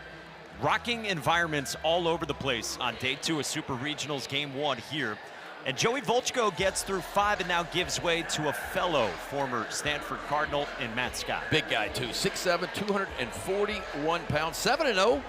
Making his 18th appearance. He does have 3 starts under his belt, 53 1/3, 67 strikeouts. Opponents hitting just 192 off the big right-hander, Scott.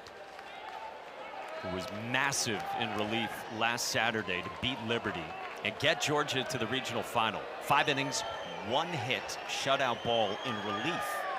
79 pitches, and Matt Scott exited to a loud standing ovation here. Starts out with strike 1 to Kevin Maluski, 8-9-1. For Mississippi State, now down by 2. And it's a pretty special fastball, too, by Matt Scott. You look at what the opponents are hitting off that fastball, just 157. The average fastball in the college game gets hit at 300 opponents' batting average, so you see where his is at 157. It's got a lot of what you call induced vertical break, meaning it just kind of stays on plane. It gives the appearance of the hitter, because it's not extremely high velo, but it's an analytical fastball, meaning it just kind of stays on plane and explodes through the zone. That explosion is perceived velocity. You hear that as well a lot. That 95 turns into, for the hitter, maybe 97 to 98 miles per hour. And he's right over the top, too. You see that's a big high release point right over the top. Over 7 foot high, he lets the ball go. And it's just riding through the zone.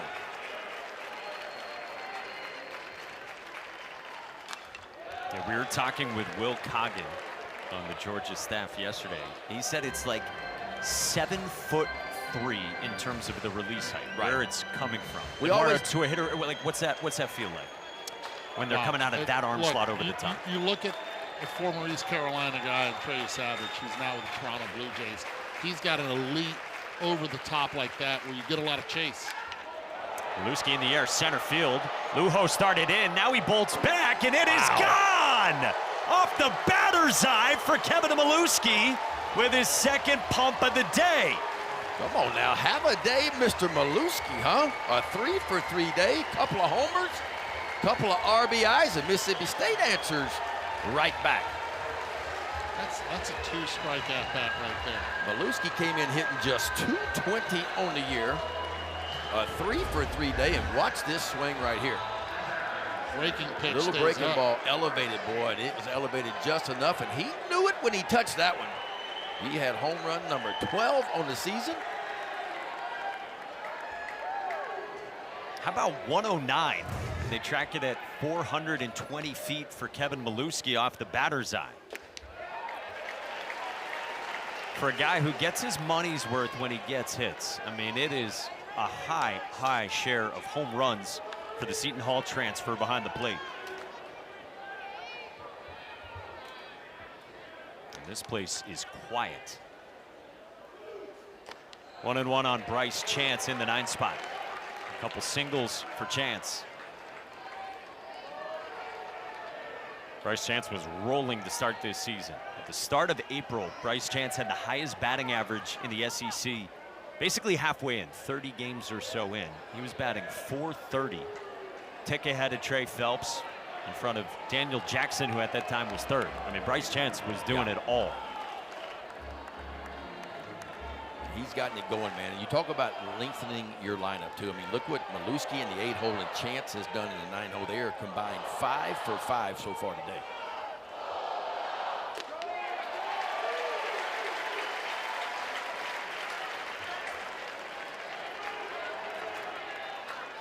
Joey Volchko in the end got Georgia through 5 innings.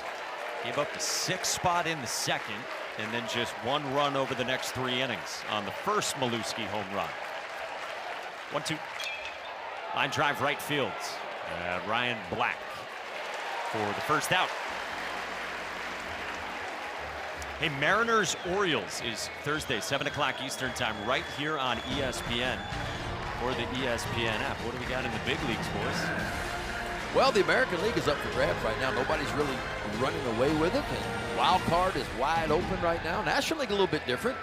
The American League, man, has kind of been back and forth. The Orioles have gotten hot recently after a rough start.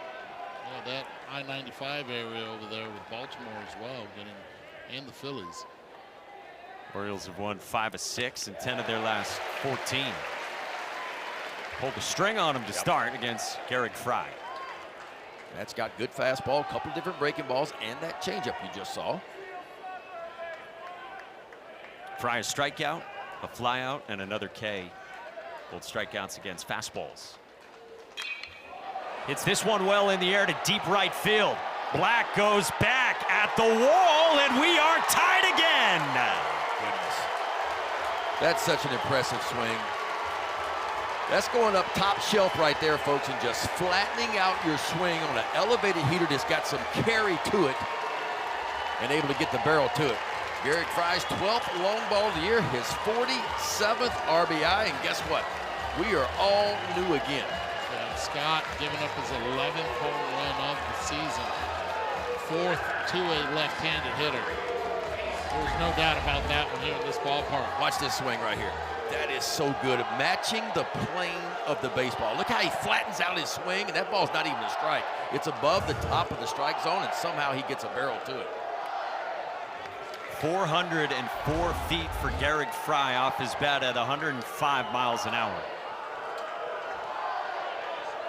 Brian O'Connor told us yesterday, it is power from both sides of the plate for Garrick Fry, even with some free swinger in him. And now Ace Reese over the top of a changeup. We've got, what, a combined 7 home runs in this game so far.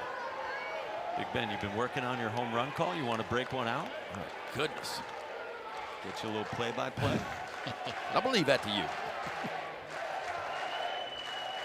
I mean, it does absolutely fly here. Anyone who's watched a Georgia baseball game knows that. And they don't shy away from it either. But in terms of power conference ballparks, this is the most homer-happy ballpark. And it's not just because of the talented offense that's the home team. No, it's a nightmare. I mean, when you leave here as a staff, you got to go to ice down your ERA, you know, because the ERA is going up in this ballpark. Is that the only thing you have to ice down? Well, maybe your shoulder, too, and your feelings a little bit. Roller off the bag, and Ace Reese is on off the carom. How about that? Right off the carom. He plays skee ball with the first base bag and a one-out base runner. Yeah, Hudson's asking for them to review the play. Now Ace Reese did beat the throw there, but they're going to review. They might review this one. Wes Johnson's asking to see if they should or not. I thought it was off the white bag and not the green. I think that's what the confusion is. Did it hit the white part of the bag or did it hit the green part of the bag? Obviously, it hits the green part of the bag, it is going to be a foul ball. Now, is that reviewable because it happens inside the 60-foot line? I think this hits the green, doesn't it? From that angle, it looks like it did. I can't tell.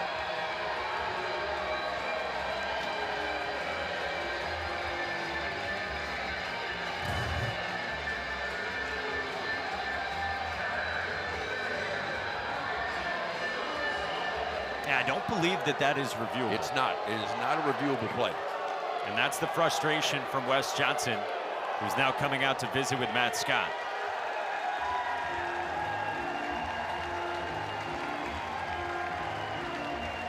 Yeah, fair or foul in front of the infielder's initial position is not reviewable. Correct. What a game. What a game this has been. Dylan Vignew is up in the bullpen, you see. Sinker ground ball guy who will come on for Wes Johnson.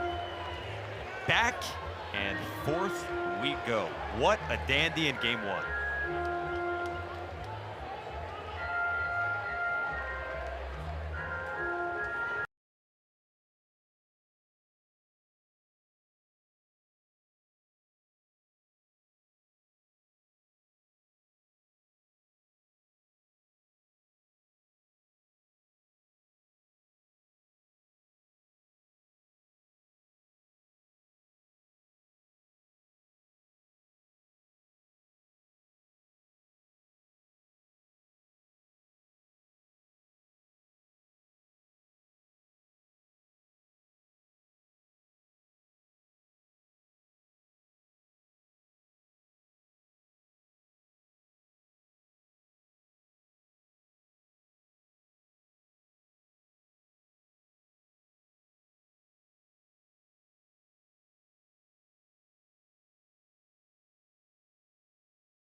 ESPN 40-plus NCAA championships. Confetti rains. Nets are cut. Joy erupts. Hardware is hoisted. History happens here on ESPN, home of NCAA championships.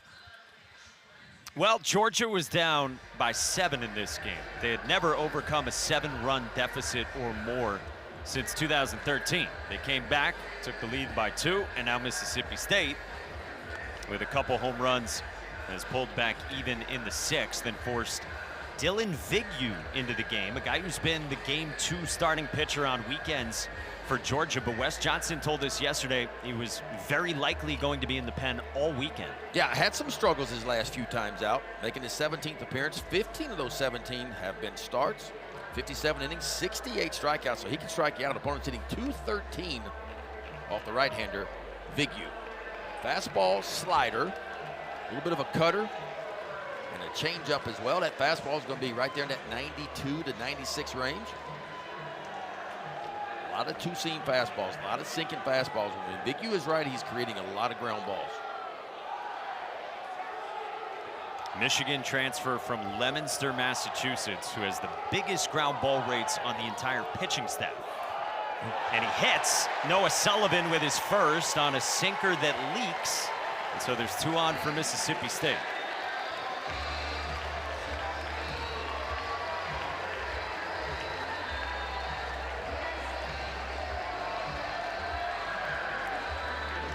Well, this also indicates that Caden Aoki, as we expected after talking with Wes Johnson yesterday, is in line to start tomorrow. Right. Aoki had started Game 3 last weekend on Sunday, a guy who has been used out of the bullpen too with great success. But if they could get to it, they want Aoki to start Game 2. Jacob Parker swings through the slider to start from Dylan Vignew. A good pitch selection there. Parker was set up looking for that number 1, committed to it.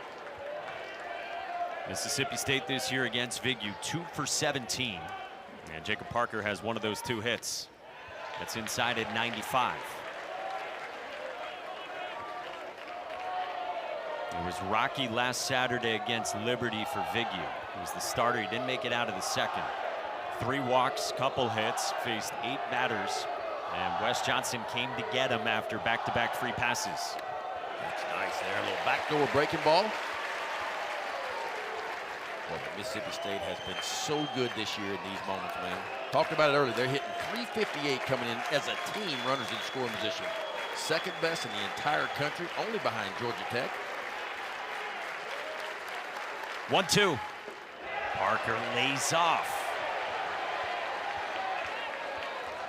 Boy, there's so much to like about the freshman Jacob Parker. It's just advanced. His understanding of the strike zone. You don't see many freshmen have that kind of understanding of the strike zone. Do you dare to go up in the zone right now, because that's a hole for Parker with 2 strikes. 2-2. Yes, Parker went around and strikes out without appeal. 2 down. One of the most frustrating things, I'll tell you this, when you're at the plate and the home plate umpire does not ask for help, but yes, he did go around. No doubt about it, but when you're at the plate, you don't know how far your bat head went or not. Good call behind the plate. That was a good call. So now 2 outs for Dylan Vignew, and he faces the 5-hitter Vitas Valencias. Singled his first time. And a sinker spotted up for strike 1 at 96. Valencias mashes right-handed pitching. You look at the numbers, and you didn't know if he was a righty or a lefty hitter. You would think he's a left-handed hitter. Vitas had a huge regional last weekend. Friday, 3 hits, including 2 doubles. And then Sunday against Louisiana, popped a grand slam and drove in 5. And apparently Vitas and Tomas's mother got the ball from the grand slam. Cut and a miss. 1-2 on Vitas Valencias. That's such a good pitch. You could backdoor that 2-seamer like that and keep it down to the bottom of the knees. It is a recipe for success.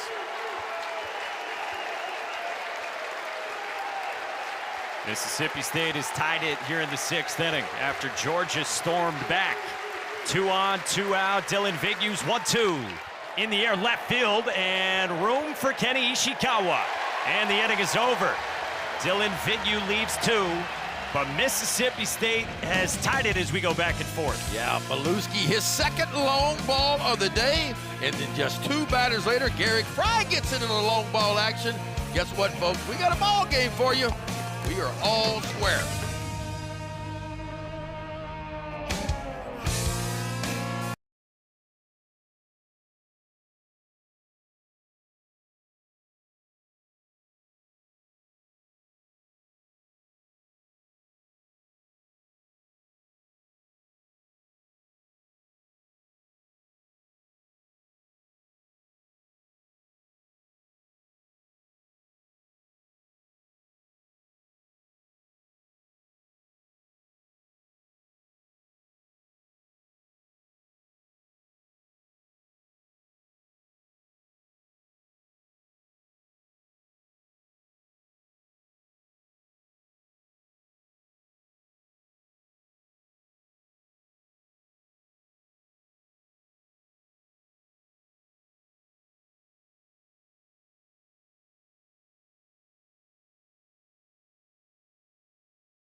NCAA Super Regional coverage continues this weekend here on ESPN, also on ESPN2, U, and Plus. For more info, go to ncaa.com, the home for all NCAA championships.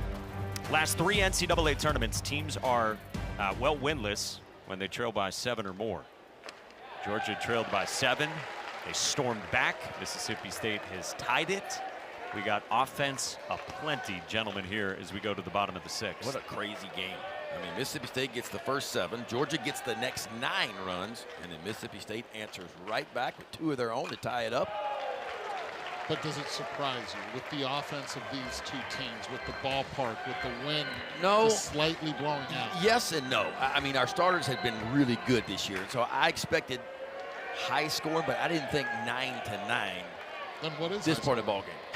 I was thinking like 5-4, 6-5, but 9-9 already. Jack Bauer, guys, snaps off a dandy to freeze Kenny Ishikawa going through the top of the lineup. Yeah, this is a good one right here. Freezing Ishikawa. Ishikawa, who knows the zone really well, just freezes him. Yeah, and right Bauer's a very uncomfortable at bat for left-handers because he throws across his body a little bit. It's a little bit lower arm slot as well, so it's tough for left-handers. Well, now he's got the righty Daniel Jackson. Ground ball to third at Ace Reese. 2 down for Jack Bauer. You guys 24 guys? Are you a 24 guy? I'm watching it right now for the first time. Really? Just finished season 5. Vintage of you. And I will avoid being insufferable with Jack Bauer and 24 references. But this is, for me, a very personal collision of worlds right now. Ben, you a 24 guy? We've had 7 collisions at home plate so far, I can tell you that. Ball leaving the ballpark, speaking of collisions. Ben's watching Saved by the Bell. 2 outs, base is empty, and ball 1 to start to Rylan Luho. Good day for Luho. Home run to the backside, and then a pull side single his last time in the 5th inning. One of those collisions courtesy Luho. Luho again, clobbered to left. Georgia leads again. Man, if this keeps up, we're not going to have a live tree around this place because they are just peppering the trees right now, these 2 teams are. And they're crushing the budget as well. Baseball's leaving the ballpark. Luho going deep the other way for his first home run of the game. This one, 95 miles per hour coming in. A lot harder going out. The ay papa, he's going for the dance and the swish on the way in. That's what you call looking for a heater and getting one right there. That's catching it out in front and leaning back on one right here. Fat Joe, Terror Squad, leaning back from Rylan Luho, who crushes that 411 feet. Georgia's got the lead again on Rylan Luho's first multi-home run game this season. The South Florida kid leaves the South Florida area, they say, with the one that got away. He's another one that got away. Went to Dayton for a year, and then now the Georgia Bulldogs really taking advantage of that bat. 0-2 on Michael O'Shaughnessy. Yeah, Wes Johnson was saying to us about Rylan Luho. They loved him in the portal. And at the time, Wes Johnson was saying with his staff, this might be the get of the portal for us. And Rylan Luho hitting third and playing center. O'Shaughnessy frozen, he strikes out. Bauer fans too, but Luho is obliterating the trees surrounding Foley Field. Well, have a day, Rylan Luho. How about 2 homers already? That's catching a heater out in front, and Georgia answers right back. Now up by 1, going to the 7th.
The Stanley Cup Final continues tonight. Game 3, series tied at 1. It's the Hurricanes visiting the Golden Knights, 8 o'clock Eastern. You can watch it on ABC and stream it live on the ESPN app. And for the first time since 1942, there were consecutive multi-goal comebacks, one by each team in the Stanley Cup Finals. Your knowledge has improved. I love it. Big time start to the Stanley Cup Final. Little dribbler from Reed Stolman and a nice pick by Brennan Hudson on the throw from Michael O'Shaughnessy. Okay, so the exit velocity wasn't a lot, but the spin off the bat, because it hits off the end of the bat, was absolutely nasty. Brought O'Shaughnessy to his knees, and he was able to make the play from there. This ball is going to be a backhanded play, reading it off, and then all of a sudden ends up going to his left. Good pickup as well.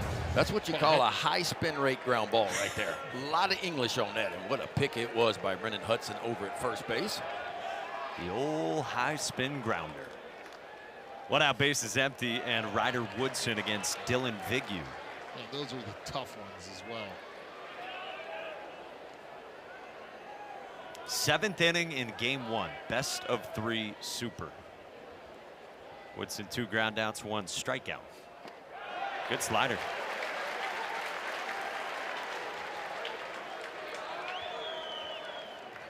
Four home runs for Mississippi State. 4 home runs for Georgia. Third game, that's it. Third game in this tournament with at least 8 home runs. Good one again.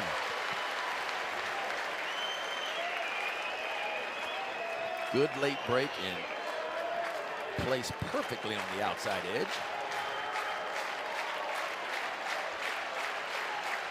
Vignew's 1-2. Woodson just spoiled it. Boy, he's got the slider working right on right.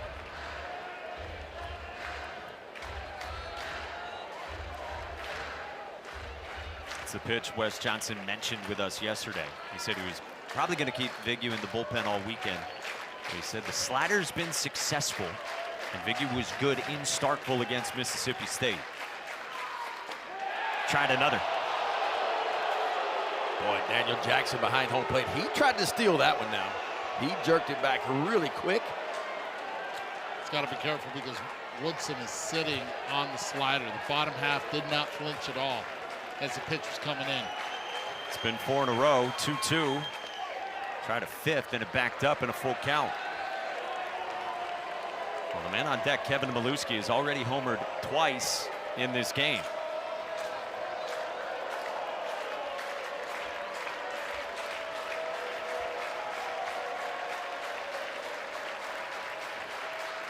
(3-2). Woodson skies this one. Left center field. Ishikawa's back. It is gone. Tied again. We were having a conversation yesterday at dinner about educated guess hitting. That right there was Woodson just sitting on the slider the last 3 pitches. Not giving in and having a conversation right now behind the plate as well, saying just sit on it because it's coming. And when you throw it right here, a lot of times you're not getting it back. That's what you call a hanging breaking ball right in the heart of the plate. And Ryder Woodson, his 9th long ball of the year, his 41st RBI. And now Kevin Milewski, first pitch swinging to right. Ryan Black circles for out number 2. 10-10, 9 combined home runs in this game. We got a couple bees coming into our booth right now complaining about all their hives probably being hit in the trees. They have knocked every squirrel out of those trees out there. There's not one squirrel. They've all run for cover. I mean, look at this. This is only the 4th game in Super Regional history with both teams reaching double figures. And to specify, double figure runs, not home runs. Well, we're on our way. Yeah. How much of it is ballpark? How much of it is the offenses? It's a combination. And the reason we say that is we were having this conversation with Wes Johnson as well. This ballpark, when you look around, there's a lot of trees, a lot of green around it. And because of it, it makes the ballpark that's 350 down the line in left field, but the gaps are shallow, 370 in the gaps. It makes it appear a lot smaller. And because of that, you're able to see the ball well because of the trees, the appearance of it making it smaller, and the recruiting. Both teams have recruited for launch angle hitting. Yeah, Jason Hayward, who recently retired and is now working in the Dodgers front office. At one point, Jason Hayward came through here, and he said what you're talking about, Eduardo, as a hitter, that the darkness of the trees, maybe similar to the effect of a batter's eye, is something you like as a hitter. Yeah, we were talking to the hitters yesterday, and they were telling us they just see the ball really well here. High throw from Colby Branch on a tough play, and it pulled Brennan Hudson off the bag, and Bryce Chances on with a stung infield single. Yeah, Branch making a nice play, being able to keep that hot shot right at him and catching it cleanly, but because he falls back, he has to throw the ball from an uncomfortable position, falls back, and the ball just sails on him. Curious to see how they score that one. Most likely a base hit. Yeah, they have for Bryce Chance. Back to the top, Garrick Fry. 1 for 4 with a blasted home run last time. And so, yeah, we talk about, is it ballpark, is it offenses? These are 2 of the 8 best offenses in the country. But Garrick Fry's home run, 404 feet. I mean, that's getting out anywhere to right center. Strike 1 to start. Got a text from Rick Sutcliffe asking, or better much saying, they all need hunting licenses as well. Well, plenty of folks around here with hunting license, trust me. Including one of the 3 in the booth. Chopper for Hudson. He collects. Big U covers and found the bag. And the inning is over. They say feed the trees here in Athens, and both teams have done that as we hit the stretch. Yeah, we have been feeding them a lot. That's a hanging breaking ball right there by Ryder Woodson, and we are all square again at 10 apiece.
Chris, Mike, thank you guys very much. Yeah, Scott Forbes went to Walker McDuffie, and Dean Carpentier with a big fly for USC, who again hasn't been to Omaha since 2001, though they have 12 national titles.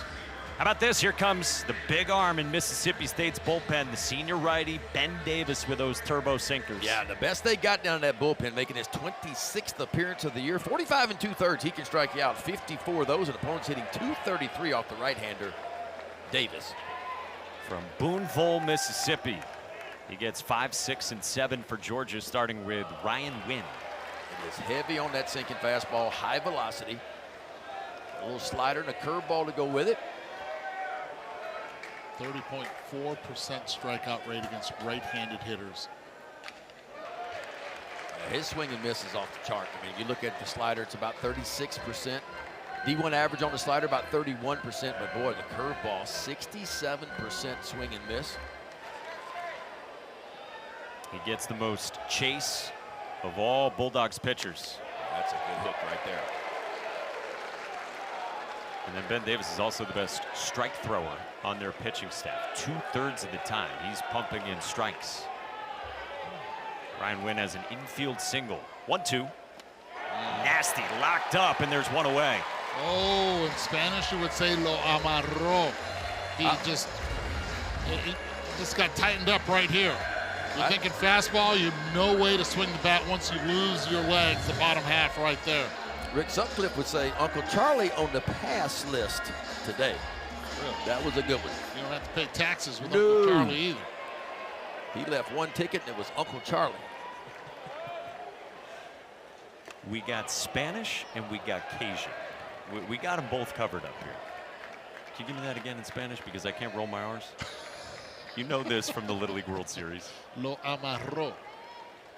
You're just taunting me. Absolutely. 15 yards. Perez. Fouled away by Brennan Hudson. 1 out, bases empty. Bottom 7. And again, this is ultra important in game 1. The winner of game 1 in a best-of-3 super wins the super, gets to Omaha just about 80% of the time. 1-2.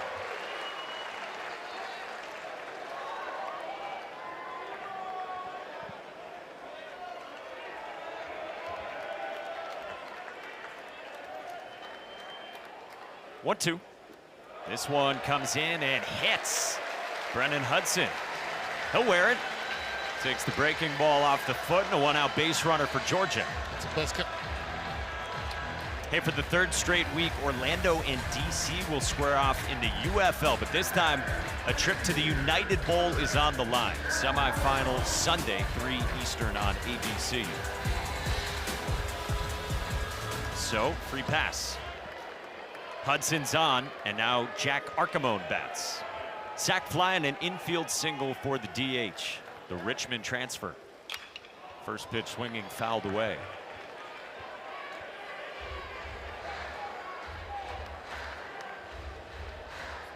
Big games recently for Archimone. Into the lineup in the SEC championship game against Arkansas. He homered and drove in 4 in the regional opener last Friday. 3 for 4, a home run and 2 driven in. Ball and a strike. What a year it's been for the Georgia Bulldogs. Boy, did they ever finish strong too. 17-1 in their last 18 games. SEC regular season and tournament champs. 2-1. I mean, you win 9 out of your 10 SEC series, that's doing something. The only SEC series that Georgia dropped was to the Florida Gators. Against Florida, they didn't homer in any of the 3 games, and the series was here at Foley Field. Hot shot, pass short into left. Jack Archimone with a rocketed 109 off his bat, and it's 1st and 2nd. O'Shaughnessy, knowing his speed, not making it.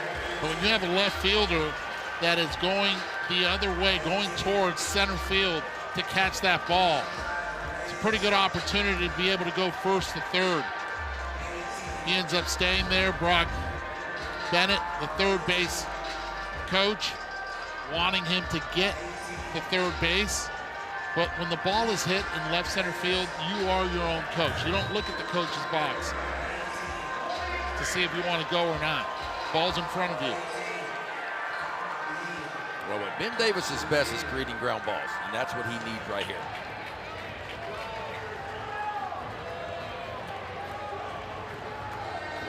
Well, yet again, Wes Johnson will take an offensive timeout before Colby Branch bats. And remember, Wes Johnson did this with his entire offense before Branch batted in the 5th inning.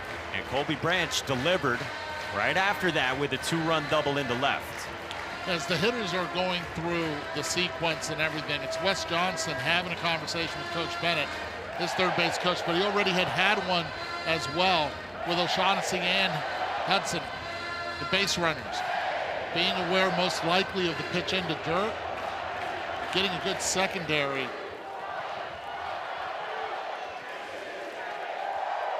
So Will Coggin going over the scouting report for Colby Branch against Ben Davis.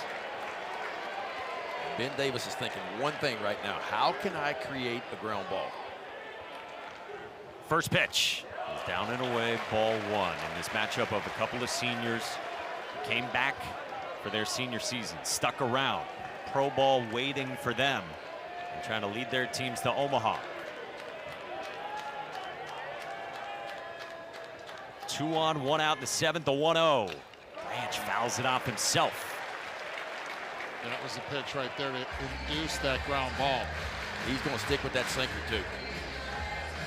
And I like it down in, but it's got to be down.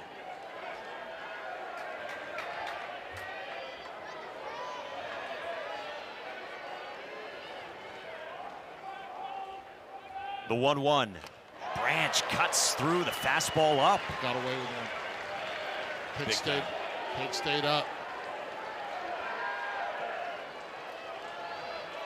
A lot of swing and miss for Colby Branch, but a lot of power as well. Ben Davis is 1-2.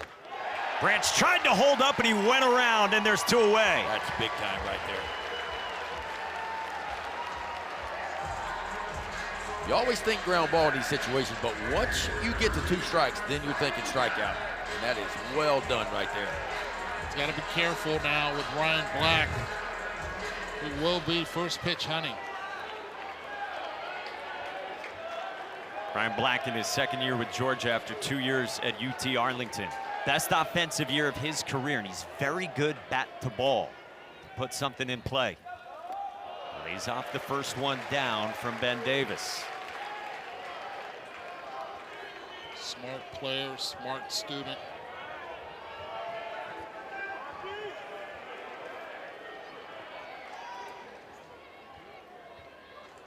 One 0.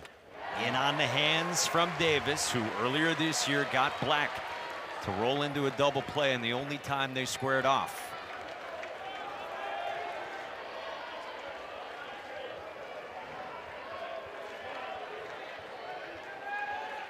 Massive spot in this game in the 7th. The 1-1. And on the hands again, 1 and 2. Both pitches out of the zone. Black chasing. But the key is it's starting out of the hand. It's a strike, right? Hitter sees it out of the hand. It's a strike. And that hard cutter just bored in on the hands. Now, he's done some work on the inside part. Is it time for something away here? Ben Davis is 1-2. Just inside 2 and 2. Tried to front door him. Love that.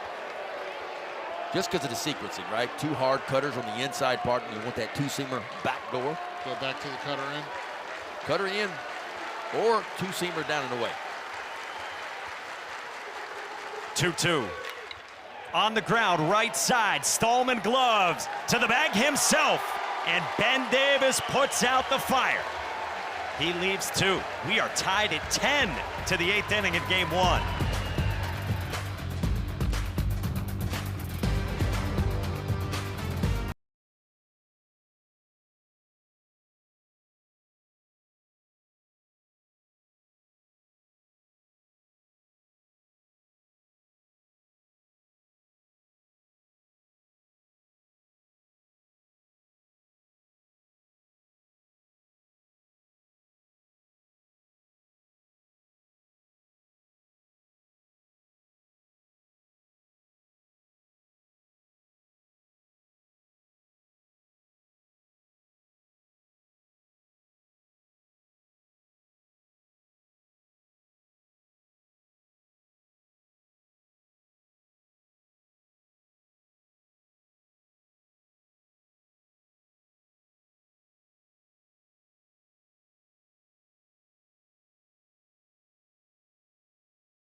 my fixation. The real fun just getting started. Run straight for the breakaway. The celebration is on. Friday, less than a week away from the start of the Men's College World Series. Right side of the bracket is what we've got starting today. Later on ESPN2, Kansas, Oklahoma, Alabama, and the 4 seed out of a regional St. John's. And then Texas, Oregon tonight with Ravi, KP, and Berkey ready to rock in Austin. Can anybody knock off the SEC? That's the question. The SEC's won, what, 6 titles in a row, 7 of 8, 11 of the last 16 national titles, SEC teams. Speaking of the SEC, one of the best in this conference and in the country, and Ace Reese leading off.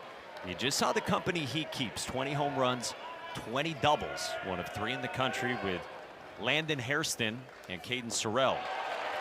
3-0 here on Ace Reese from Dylan Vignew. And only the 3rd Bulldog ever, back-to-back 20-plus home runs, joining Will Clark and Rafael Palomero. Give him the green light here. Absolutely. I'm with you. Let him see if he can feed the trees. Let's see. Reese does, and he skies it. Center field, he knows it. It is gone for the lead. Green light, goodbye. That's what you call a green light special right there. Ace Reese, the All-American. He'll be an All-American again this year. His 23rd long ball, his 73rd RBI, and Mississippi State back on top here in the top of the 8th. And the tree's really happy. Call him a conservationist. Hitting it straight away center to the batter's eye, bringing the ball back, and putting a run on the board with 3 left turns.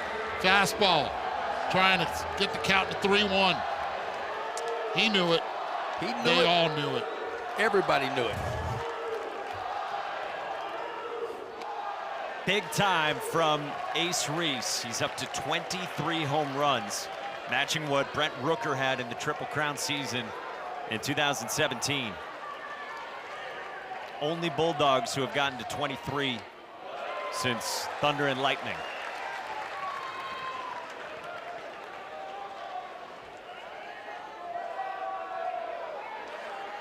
And the 3rd time in this game, Mississippi State's got a leadoff home run. 1-1 on Noah Sullivan, trying to get on the board, and he hits it pull side. Diving stop Michael O'Shaughnessy to his face. Nicely done, 1 away. I'll tell you this, though. Trey Phelps is the 3rd baseman here, but O'Shaughnessy has done a great job at 3rd base on balls coming in to his right, and there we show also the range to his left. It's not only the power, it's a little bit of D as well at 3rd.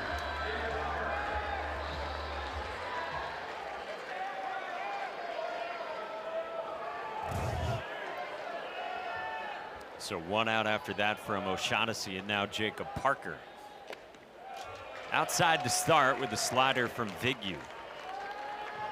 So we got 10 home runs now in this game. Tied for the 2nd most in any super regional game since we got these BB Core bats in 2011. And for the sake of comparison, most home runs in any major league game this year combined is 8.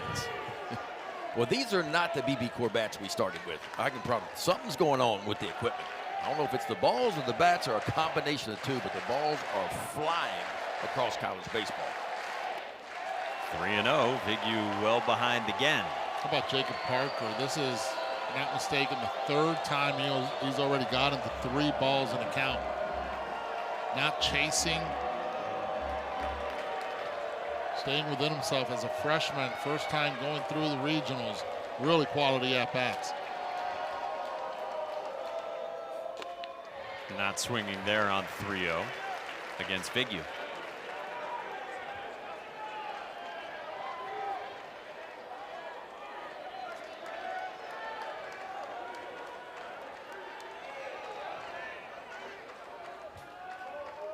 (3-1). Fouled away, full count. Overswung. Trying to hit it over everything, even the trees. In this ballpark, you don't need to do that. We've witnessed that this morning, and leading up to this afternoon. 3-2. Backdoor just missed, and Parker takes his third walk today.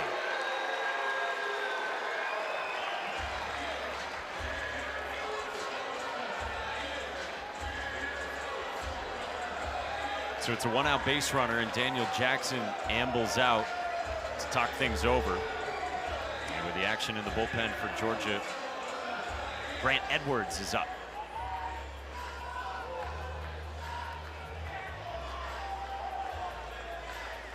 Who needed game one more? Who needs game one more when you think about the pitching? Mississippi State. One, because Trey Phelps is sitting somewhere watching this game right now, and the offense just gets better for Georgia. And two, anytime you can steal a game on the road, and especially the psychological part where Georgia dominated the regular season against Mississippi State. Yeah, it's hard to beat a team 5 times in a row in one season. Vitas Valencias chops one foul. Ben, you feel the same way? Mississippi State needed and needs game one more? I feel like that was the case. I really felt like today's matchup favored Mississippi State because Valencias had been so good. I felt like the pitching was a little bit better for Mississippi State starters. Now, the starters obviously been out of the game for a while. Tomas's older brother, Vitas, fouls another one off. Vitas, by the way, for his part, he says, every time that I watch Tomas pitch, I'm nervous for him. I feel like I'm out there trying to protect him, he says. He said, it is special sharing this season together with the Bulldogs. Tomas started this game in this home run happy atmosphere in Athens. Dylan Vignews 0-2 off the edge. Now you do think about it in terms of the pitching discussion. We'll see what Mississippi State does tomorrow. Duke Stone lined up in that spot. I would not personally be surprised to see Ryan McPherson get the game 2 start. Yeah. With him coming back the way he's looked. Well, he's built up. He should be getting that start. Oh. On the ground, it hits Vignew. He can't get to it, and hopefully he's all right as Valencias reaches to put 2 on for Mississippi State. Yeah, that got some hard, soft tissue. 105 off the bat, too. Right back from whence it came. I'll tell you this one's going to be interesting if he stays in. This ball gets him right around the shin. Like on the back of that left leg, maybe on the calf area. And you see where the ball bounced, it came back towards the hitter. That means it got him clean. About as solid as it could get hit. Just motioned to his shin, like Eddie said, and unable to put much weight on his left leg. Wow. Look at the welt. Golly. You're saying already on the left leg? Already on the left leg. You can see it. Well, hopefully Dylan Vignew's all right, but for now he's got to depart, and Mississippi State has the lead.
Please put 2 minutes.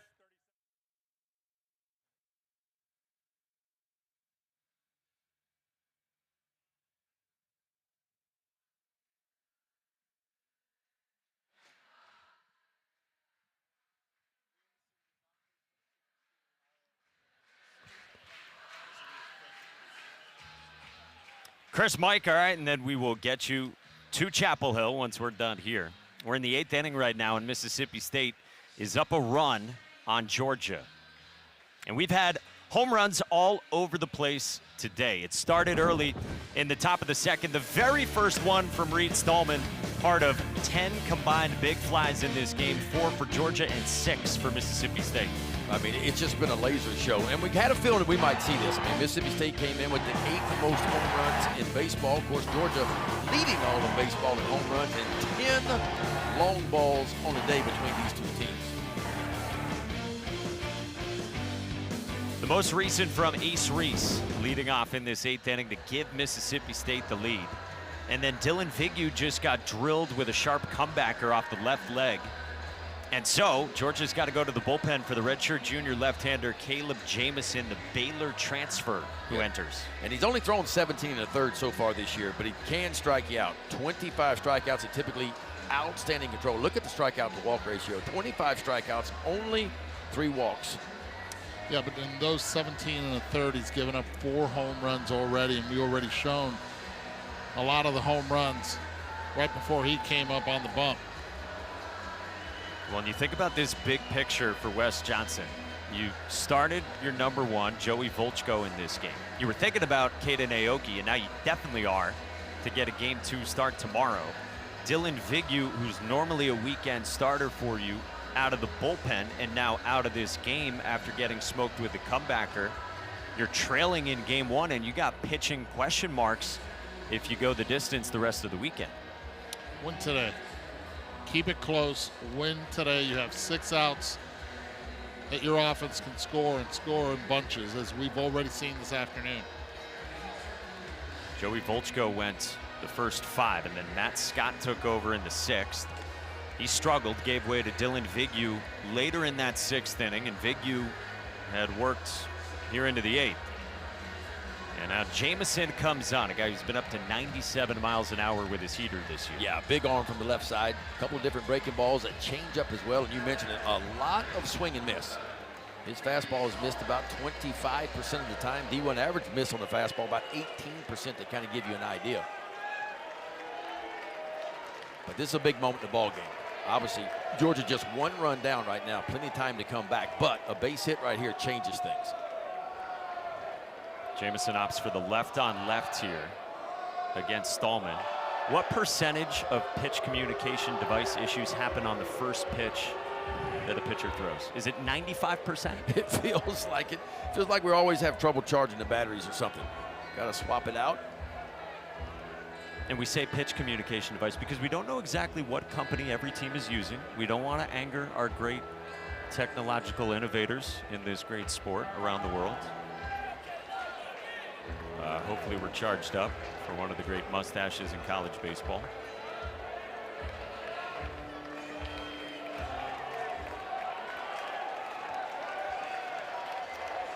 Reed Stallman, for his part, has mashed righties this year, and he's held his own against lefties. Jamison's first. Glove side heater at 94.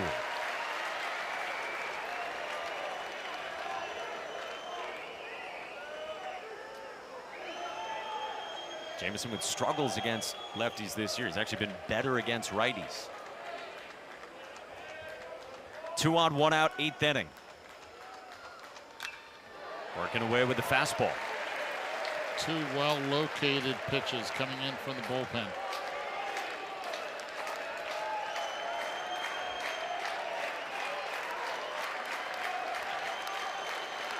Georgia trying to keep the deficit at 1. Mississippi State looking for insurance. Top of the order coming for Georgia in the next half inning. 0-2. Strike 3 called. Breaking ball at the bottom of the zone, and Reed Stallman can't believe it for out number 2. That's what you call coming in right there and getting it done. A couple of paint pieces with fastballs on the outside part, and he just bends that breaking ball in. Well done by Caleb Jamison. But he's not out of the woods yet. No pun intended. No pun intended. With Ryder Woodson. Two guys in playoff form. And 11 balls hit into the woods. Including one from Woodson his last time. And it was a slider sitting on a pitch. Understanding what he had to do. Mississippi State 2 for 9 today. Runners in score position, looking to make it 3 for 10 and a 2-run lead. Woodson's actually been better against righties than lefties. So Wes Johnson picked these matchups real smartly. Did he go on appeal? No. 2-0 on Ryder Woodson. He's got to be careful now. You have to stay down in the zone away. Woodson very good on pitches middle in. And he'll be looking middle in here.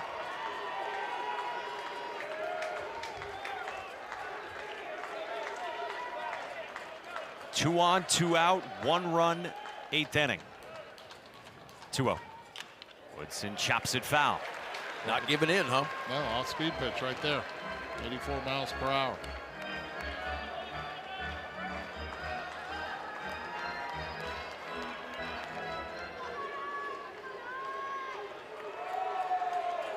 Now Woodson's got himself in a chance right here to sit on whatever he wants to sit on here. 2-1 count. Jamison deals. Did he go? No again. 3-1. Good call.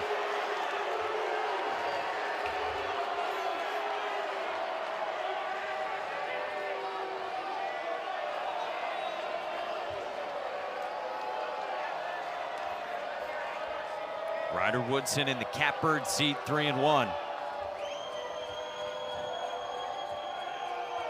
Here's the pitch.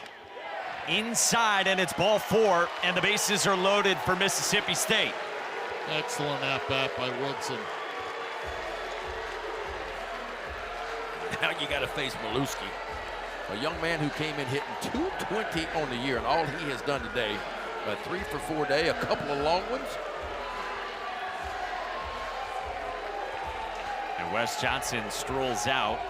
We'll see if he makes the move here that you would expect. He had Grant Edwards up earlier. And Kevin Maluski's big bat lurking.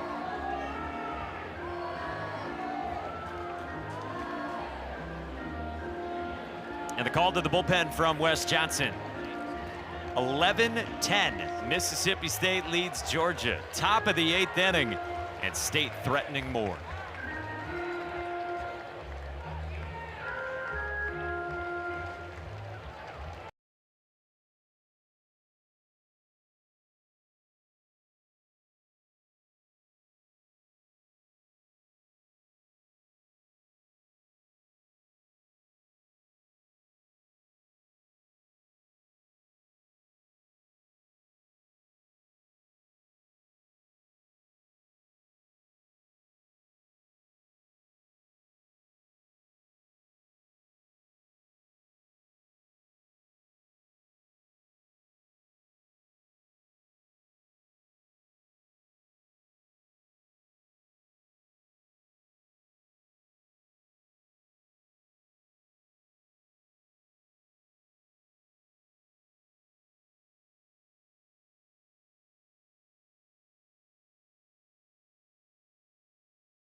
Welcome back to the NCAA Baseball Super Regionals presented by Capital One. Heavyweight showdown between SEC rivals and a slugfest in Game 1. 21 runs combined, and yet somehow for the first time all game, One of these teams has the bases loaded as Wes Johnson goes for the low slot joker out of the bullpen, Grant Edwards. Yeah, Grant Edwards making his 18th appearance of the year. One of those appearances has been a start. 13 2/3 is all he has worked. 6 walks, 11 strikeouts. Opponent's hitting .255 off the right-hander. It's a Ronald Reagan fastball, mid-80s. A little slider and a changeup to go with it. A little bit different arm slot, too. Right-handed hitters hitting .420 on the season. And Milewski already showed power to right field today. Showed power to straightaway center. He has to keep that same approach against a low slot right-handed pitcher. Kevin Milewski did not face Grant Edwards when these teams met earlier this season. First pitch inside, ball 1. A quick note, if you're looking for USC UNC game 2 from Chapel Hill, that's starting right now over on ESPNU, and then it'll continue here on ESPN when this game ends. Loaded up with 2 outs in the top of the 8th inning for Milewski. What a huge moment in this game. I think this at-bat dictates who wins this afternoon. Absolutely. Base hit probably going to score you 2. Milewski already with 2 home runs, part of a 3-hit day today for the Seton Hall transfer in the 8th spot against the 5th-year senior New Orleans transfer. Inside, it hits him, and it's a 2-run lead. Eduardo, you had just said to us during the break that this arm slot, you worry about the hit by pitch. I worry about it. You're amped up. It's a full house here in Georgia. You see a lot of sidearmers come in against a right-handed hitter, and usually it's the first or second pitch. This one was 3 in. Trying to just overthrow it. Guy over the top. Usually the ball stays up. Guy down low stays in and runs right into the quad of Milewski. And now you have Chance, who also stands on top of the plate. Yeah. Who's had a big day in the 9th hole too, by the way. 3 for 4 day. Oh, and he's going to put the ball in play here. Eye contact rate.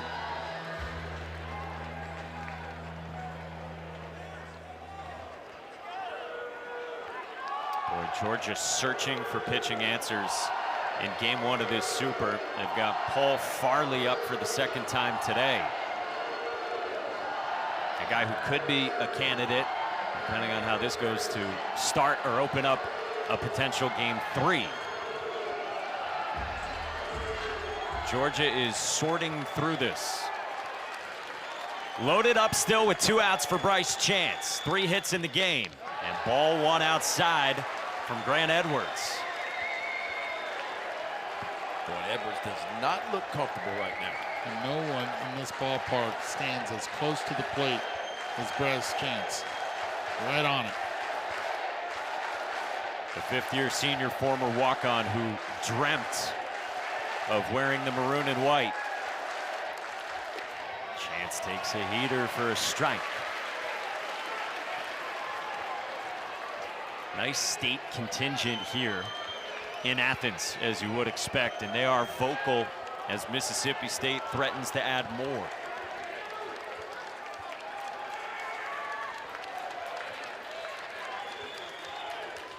One. Chance on the ground at second. Ryan Wynn to his left ends the inning. Grant Edwards enters, hits a man, and that adds a run for Mississippi State.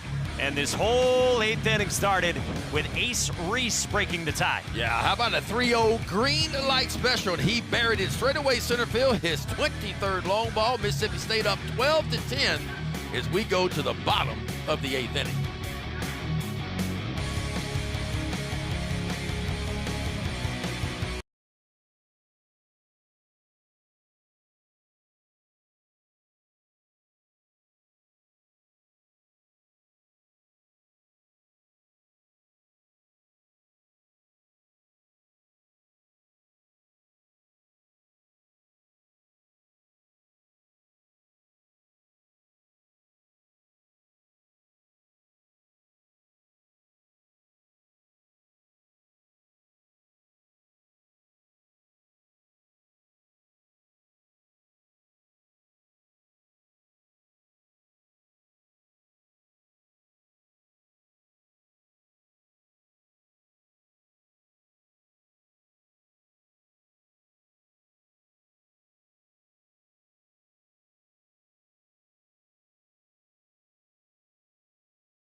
Baseball Super Regionals are presented by Capital One.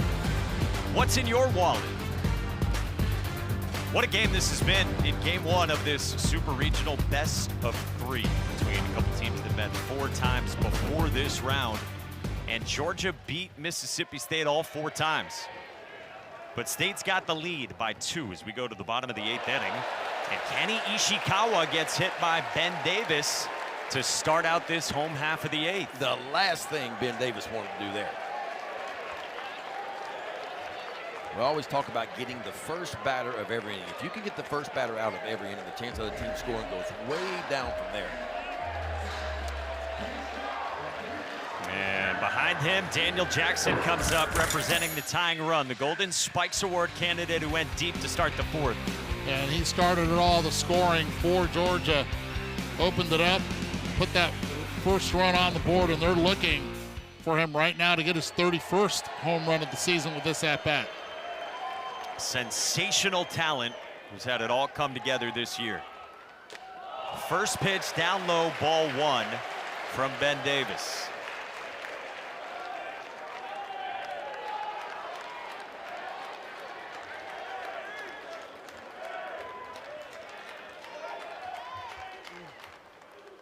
Two and 0 on Daniel Jackson.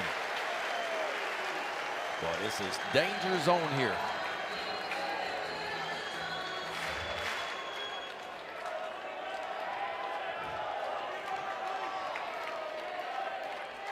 Jackson ahead in the count, 2-0. Davis deals. And Jackson lays off the cutter. 3-0 from Ben Davis.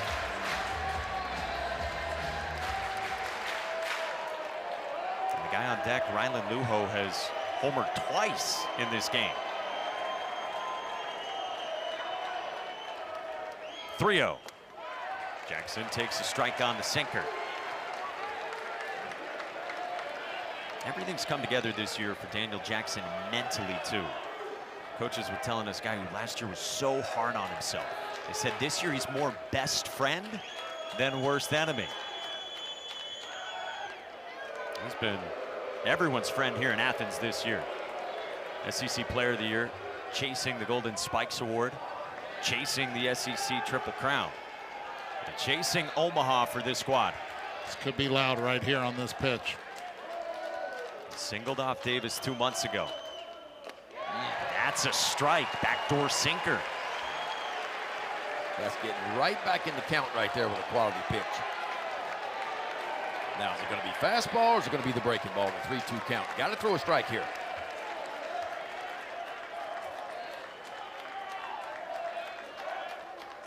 (3-2) on the ground, sharply right field, base hit. Ishikawa stops at second. Tying run aboard for Georgia. Now that's crazy, crazy bat skills right there. From a power hitter, 3-1 count, taking it, turns into a high leverage, high average base hit to get on base for a huge luxury that they have hitting behind Daniel Jackson. And it's Mr. Lujo. In Espanol, luxury. Rylan Lujo. Not one home run, but also in the 6th, a 95-mile-per-hour pitch down in the zone, deposited into the trees, and the squirrels issuing a complaint.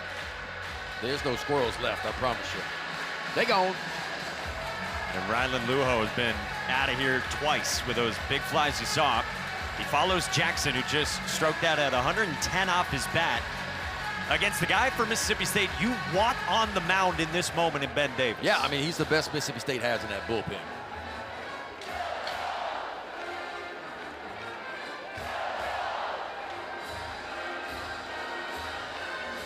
And Rylan Lujo, Dayton transfer in the 3 spot, who coaches will tell you is uber competitive. Wes Johnson was saying to us yesterday, some guys on their team hit a ball hard, and even if they got out there fine as long as they smoked it. Said Rylan Lujo is ticked when he makes it out. This is a guy that, with that kind of mentality, has steered the ship for him. And you have a lot of speed on the bases as well, and I think this is the part that you have to cover as well. Because of it, the running management, the runners on base, with Ishikawa at second base. They could do a double steal. They have a lot of speed at first base as well. Have to be able to keep Ishikawa at bay at second. Hey, let's check in quickly with Chris Budden in the studio.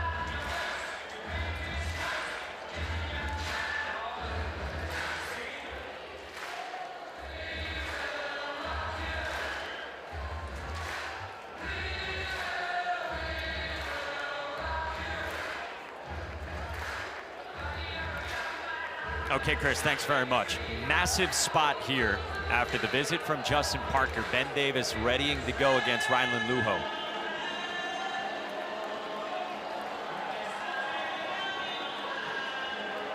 The key for Ben Davis here is throwing strike one and getting ahead. Now, what pitch you do it with is whatever you feel most comfortable with. Obviously, he's got a good two-seam fastball. He'd love to create a ground ball here. Maybe a chance to turn two. Nobody out, bottom of the 8th inning. First pitch is down with that sinker. Lujo singled off Davis when they met in a big-time spot, pressure-packed moment, 9th inning earlier this season.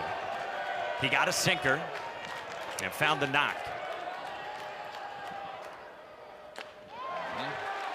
It's an excellent pitch and an excellent take as well. That's not the pitch that Lujo should be swinging at.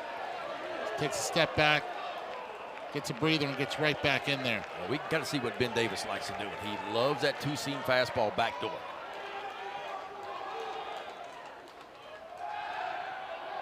Good job. Why? You have to keep an eye on Ishikawa. Have to change your looks and your timing to home plate. Cannot let him get comfortable, especially on a 1-1 count.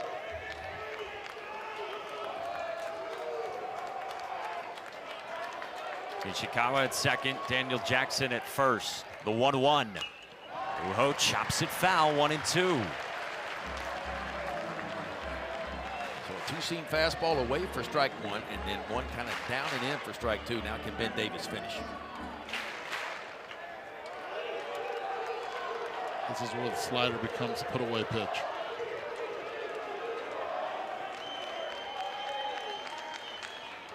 The 1-2.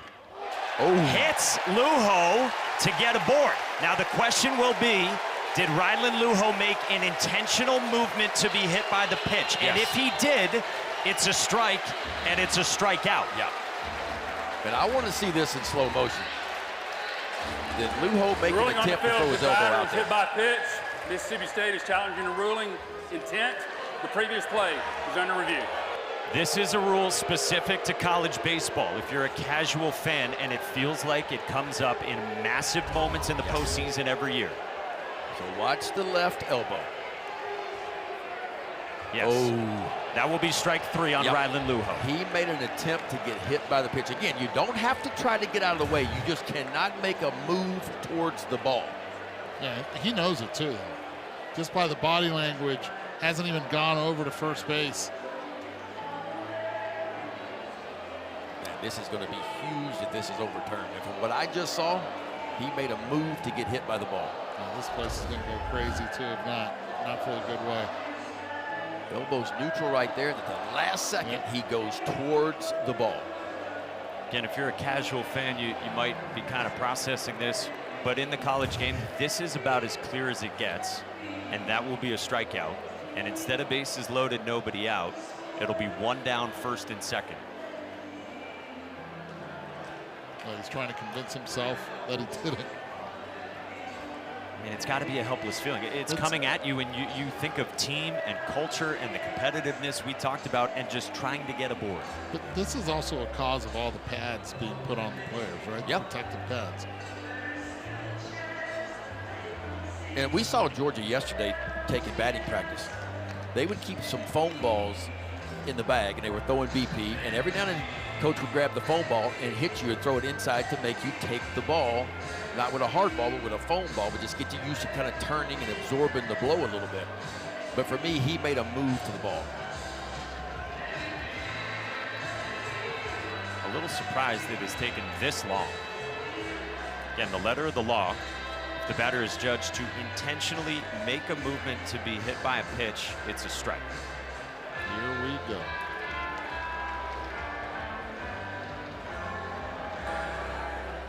The ruling on the field is going to be overturned.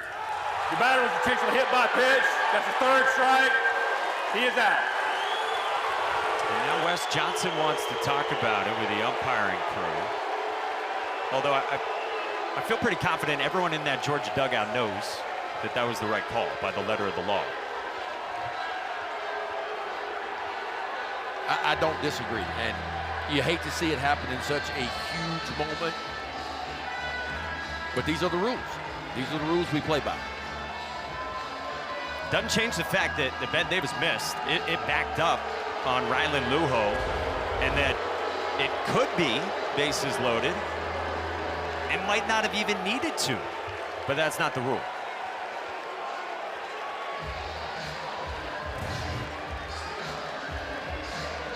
So now Brian O'Connor comes out. I mean, Ben Davis hit 32 pitches, and with 1 out here and the tying runs aboard in the bottom of the 8th inning, he'll make a move. And this is really interesting because Ben Davis against left-handed hitters, they're hitting 162 against him, and this is your big arm. This is the arm that has gotten you through a lot of situations. 2 at-bats, O'Shaughnessy against Davis, strikeout looking, and a ground out. So he's been able to dominate O'Shaughnessy, but today is not the day we're going to find out with that 3rd at-bat. 2 hit batters, nearly a 3rd, and that's it for Ben Davis. Georgia threatening in the 8th inning.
Brian O'Connor goes left on left in front of this packed atmosphere in Athens in game 1 of this Super Regional with Mississippi State up 2 on Georgia. And here's the sophomore lefty from Canada, Dane Burns, who comes on. Yeah, Burns making his 28th appearance of the year. He's had a nice year too, 3.18 ERA. He can strike you out, 22 2/3 he's worked so far. Only 12 walks, 32 strikeouts. Opponents hitting 220 off the left-hander, Burns. Fastball's a low 90s fastball. A little slider, so it's pretty much heavy fastball slider. Show you occasional curveball as well. 2 on, bottom of the 8th with 1 out. And here's Michael O'Shaughnessy, who did this in the 5th inning. Got to tie it up. And that one upon review, and that one was not overturned. Tie this ball game up, and they're hoping that with 1 swing of the bat, he can give them the lead. That was a swing that pushed Tomas Valinkas out of the game. And O'Shaughnessy into this game because Trey Phelps out due to the suspension. Big spot for the left on left against Dane Burns, who's been a matchup lefty in his outings against Georgia this year. He's made 3 appearances against Georgia. 3 appearances, 2 total outs, 4 total hits. He faced 1 batter against Georgia in Hoover in a left on left and walked Kenny Ishikawa. The lefty's only hitting 205 off of Burns. It's his spot with a fastball to begin. That's a good start. And how about the moment for Michael O'Shaughnessy? Wes Johnson said the other day, this kid works extremely hard. Went through that strikeout-filled slump. launches right field for the lead.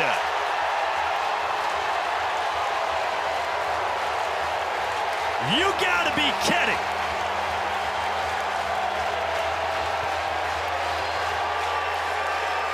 I mean, this is crazy. You know, a guy that wasn't even going to be in the lineups until Phelps got suspended, and yet he finds himself in the lineup over at third base, and all he did today was hit 2 home runs and drive in 5 runs, and the Bulldogs, the Georgia Bulldogs, back out on top 13-12. I have a tough time looking at you and saying this to you, but I have to go into my inner John Sterling and say, that's baseball, Susan, because it is. Wasn't even supposed to be in the lineup. And Wes Johnson said, we never gave up on Michael O'Shaughnessy. Colby Branch, the leader on this team, said to us yesterday, we got a kid with 18 home runs who's just gonna now find his way back in. Not anymore, 20. I mean, this is nuts.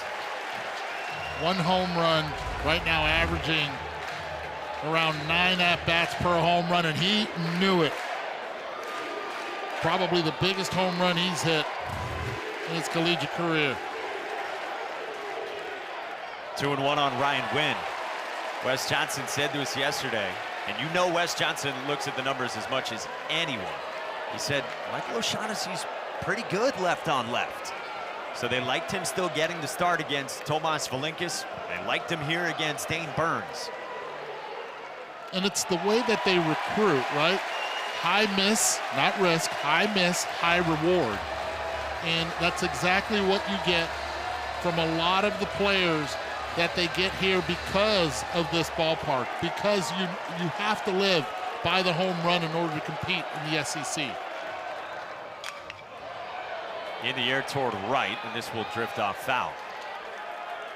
I mean, it's no dig. It's just a home run happy ballpark that they recruit to, although this thing was just crushed. No, it was mashed, I'll tell you what. That's lefty on lefty right there, too, and that's hanging in there and putting a barrel on one.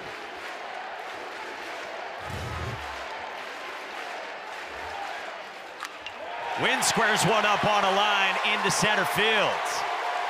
Chance cuts it off. Wynn digs for second, and it's a hustle double with 1 out in the 8th inning. The at-bat, great. We see a lot of those at-bats. But the will to understand, I need to get to second base right here with 1 out upon contact. He wasn't thinking just base hit. He was thinking, too, continuing to apply the pressure. And you see the center fielder, you mentioned this earlier, you see an outfielder have to go to the backhand side in the hole. I mean, that's a green light to take an extra 90. And Wynn was thinking one thing when he barreled that ball up, I got to get the scoring position. Look at it, running hard right now. And he sees the center fielder, Bryce Chance, going to the backhand side, and he's going to say, I'm going into second base, and he easily does it.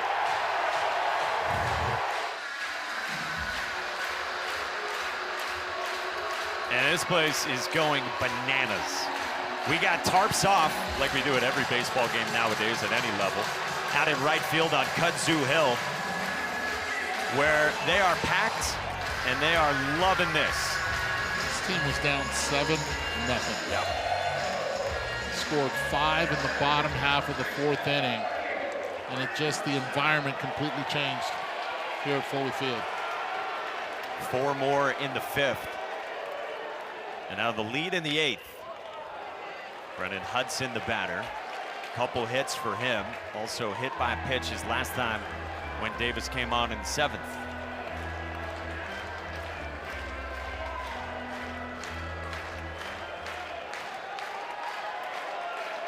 We still got a long way to go. It's outside. A ball and a strike from Dane Burns to Brennan Hudson.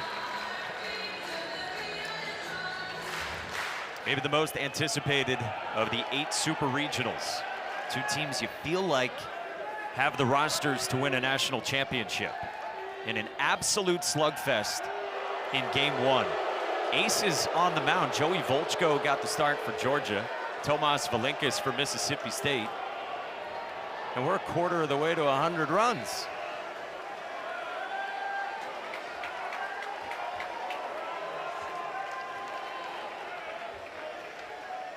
One. Outside, 2-1 on Hudson.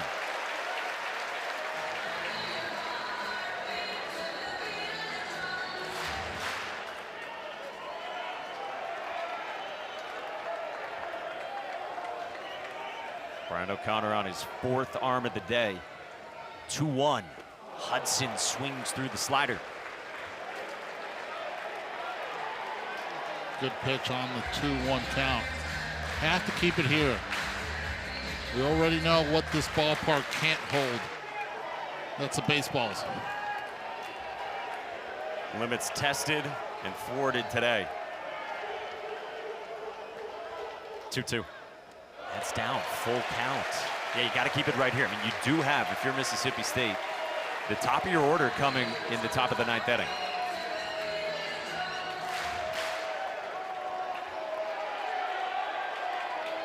Just 1 out in the last of the 8th inning.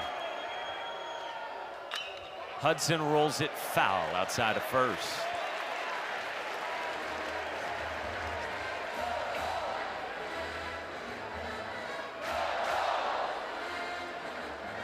Doesn't really feel like 1 run might be enough with those big bats coming. No. Right, as you mentioned, Mississippi State rolling right back to the top of their lineup with Fry. And, of course, Ace Reese right behind him. And Sullivan and Parker. 3-2. Hudson takes down ball 4. 2 on for Georgia.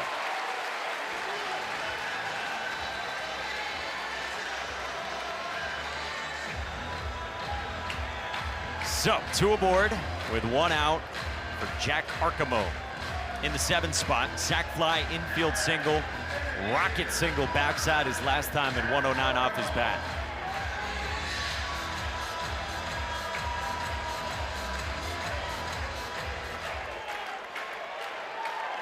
11 combined home runs in this game, most in an NCAA tournament game since 2023.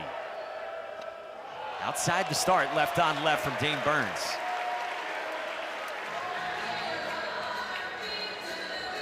Got to go back to the supers between Alabama and Wake Forest in Winston-Salem at another offensive ballpark, the Couch in North Carolina. Strike at the bottom of the zone.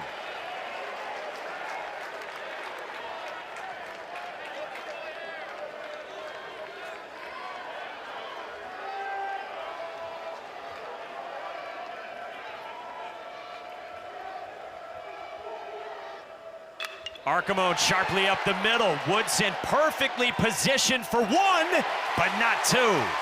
Arcamone stays out of the double play, and the inning continues. That was a hard hit shot. Credit the placement, the defensive placement of Mississippi State right there. Woodson doing a nice job getting 1, but Arcamone just running down the line hard. Has to kind of redirect. He was on the first base side of second base. And that little bit of having to redirect cost him a double play, but still an outstanding play by Woodson. So you've made it through this pocket where 3 of the 4 Georgia batters are lefties. And Brian O'Connor comes out before the righty shortstop in the 8th spot for Georgia bats, Colby Branch. Brian O'Connor makes the signal to the bullpen.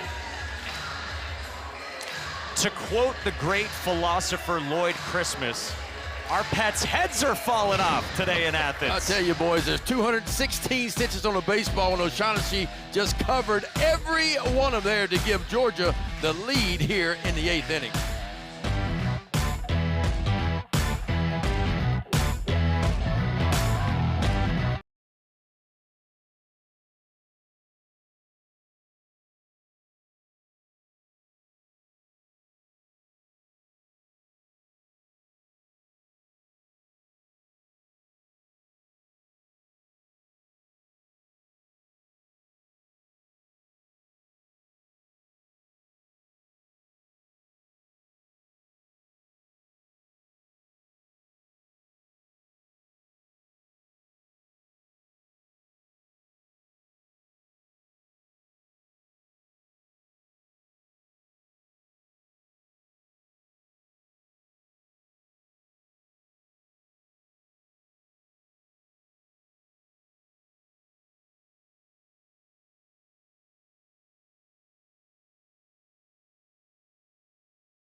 Nickname of the year for that guy, Chris and Runes. Meantime, here in Athens, Georgia, 25 combined runs. Game 1 of this Super, 3.5 hours deep. 3 big old lead changes, including Georgia coming back with 9 straight runs after they went down 7. And now Maddox Webb, the Citadel transfer, comes on. Yeah, Webb making his 27th appearance. ERA is solid. 25 innings of work. He can strike you out 29 of those, but keep an eye on the walks. 19 walks in 25 innings of work for Webb. He gets Colby Branch, senior shortstop and leader. Maddox Webb, a guy who gets a lot of chase. Hasn't been in the zone a ton this year. And he has faced Branch earlier this season. Got Colby Branch to fly out with a wave of cutters and sliders. Up top, 2-0.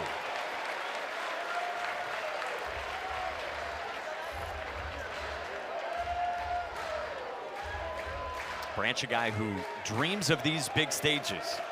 About as big a college baseball fan, just fan of the sport, as you will find playing the game.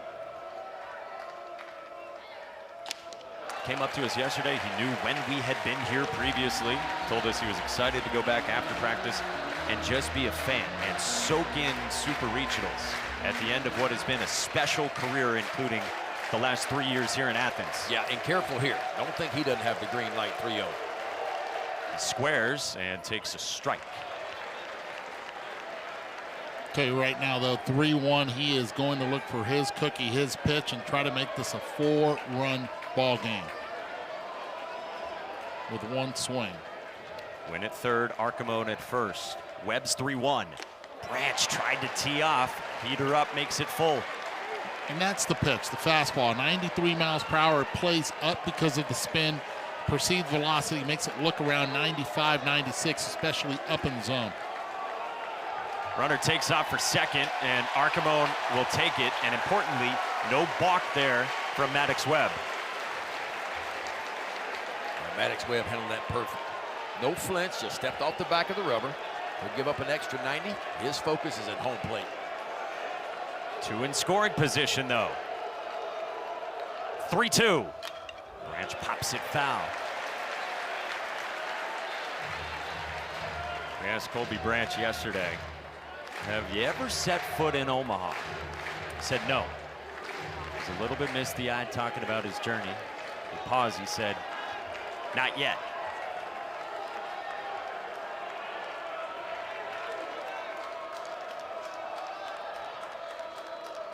Three-two. Branch strikes out. Enormous from Maddox Webb to leave 2 in scoring position. And now the top of the order lurks for Mississippi State. 1-run game to the 9th.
Doesn't get a whole lot better than this in college baseball. In the Super Regional round, Game 1, SEC foes, Georgia, highest ranked remaining team in college baseball against number 14 Mississippi State, down a run, and only 3 outs left to play with.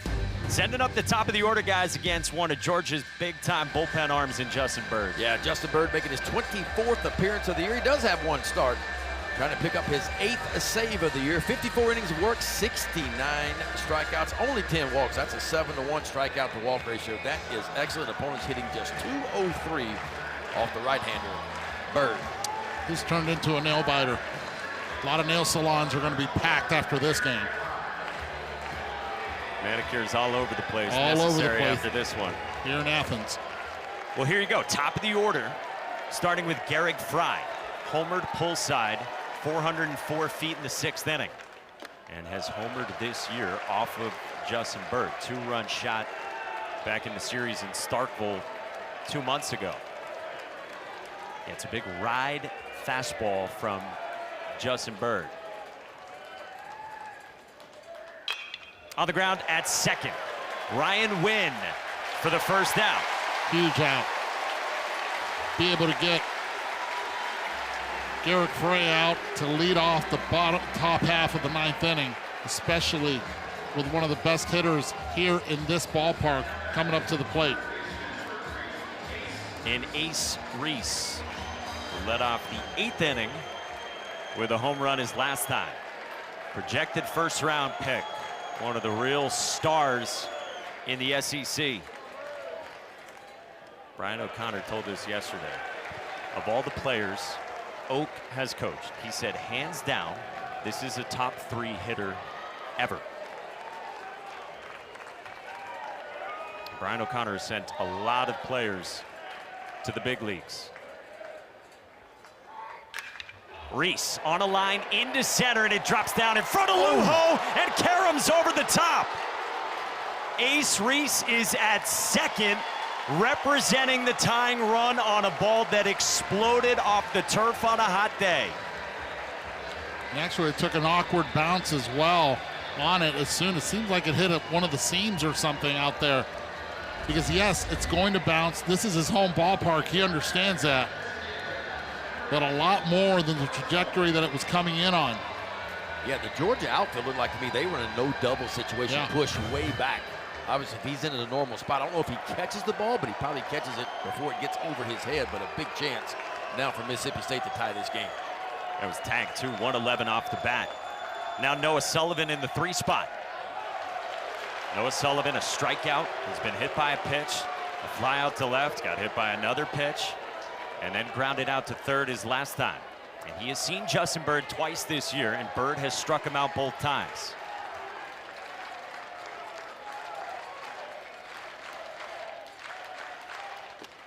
Two and 0.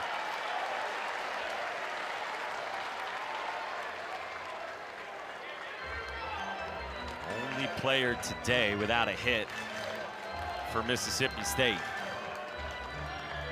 State is what, 2 for 10 so far today, runners in scoring position.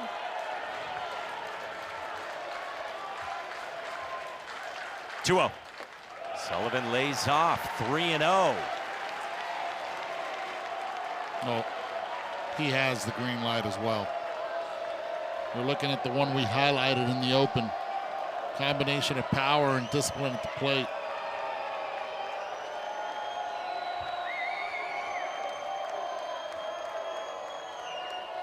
Bird deals. And a 4-pitch walk puts Noah Sullivan on. So now the go-ahead run is aboard for one of the special freshman bats in Jacob Parker. Head coach Wes Johnson out for a quick visit. See what he's going to do.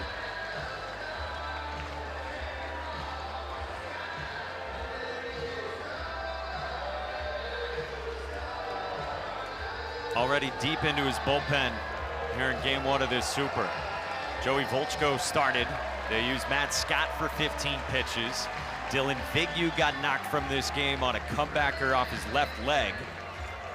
And we've gone 6 arms deep for Georgia, trusting Justin Bird. And they've got the right-hander starting to loosen Zach Brown, big ground ball guy on their staff. Jacob Parker, who's coming up to the plate, has had some huge at-bats for Mississippi State the entire season. One big one At home, a grand slam that tied the ball game in the midseason. It seemed from then on he took off, never looking back. See, Gatlin Sanders comes on to run for Noah Sullivan. First pitch to Parker, taking a big cut there on the off speed. That's a guy who made it through the draft. Brian O'Connor said to us yesterday, I didn't think we'd get him to Starkville. Guy who had chances reportedly in the second and third round to sign.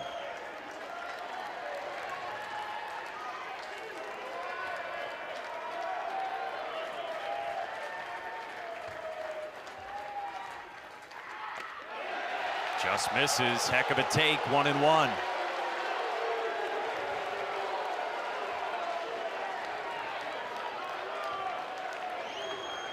Parker's got an RBI double off Bird, and Bird has struck him out in their 2 meetings this season.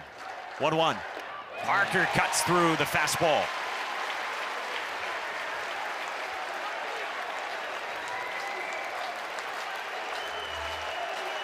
Haven't seen that much from Parker. He's expanding the zone just a little bit. But you have to love the way he just closed his eyes, took a deep breath. Let's slow down the moment. On the biggest stage of his career, bites off the fastball elevated.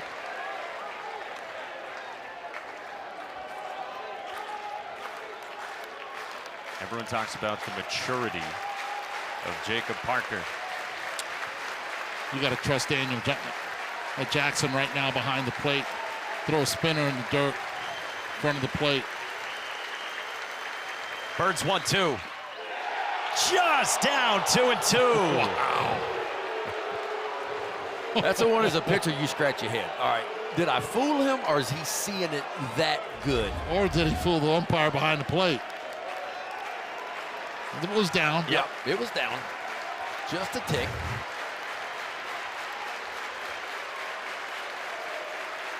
Justin Bird's 2-2. Parker pops it up in the air left field. Kenny Ishikawa to the line for out number 2. Well,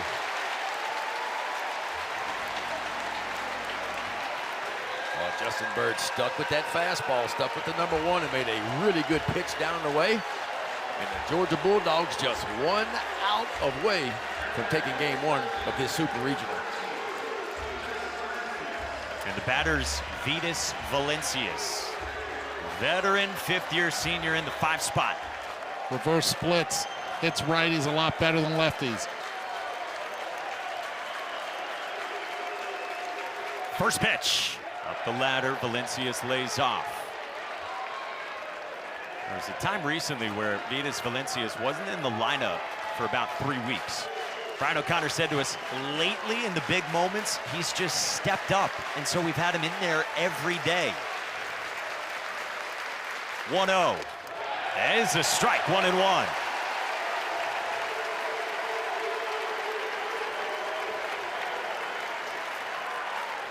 Against Justin Bird. Stopper for Georgia. He put out a fire last Saturday night in the regionals.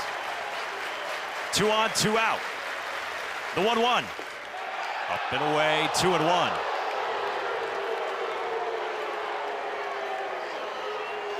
These are the takes you expect from a 23-year-old 5th-year senior.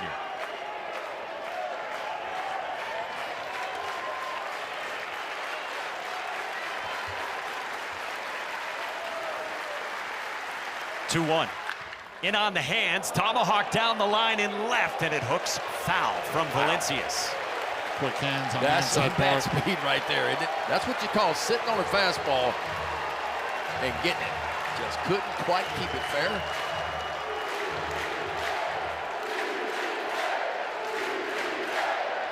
Now, if you're reading bats on that, and that's going to be the approach, if you trust your slider down and away, maybe just off the outside corner, you may get that swing and a miss you're looking for here.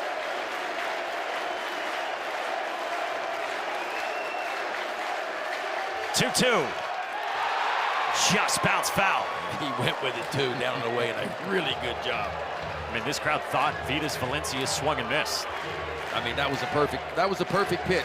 After fastball up and in, will breaking ball down and away. But Valencia spoils it, he'll get another one. Drama drips in Athens. 2-2. Swing and a miss! Dogfight goes to Georgia in game 1.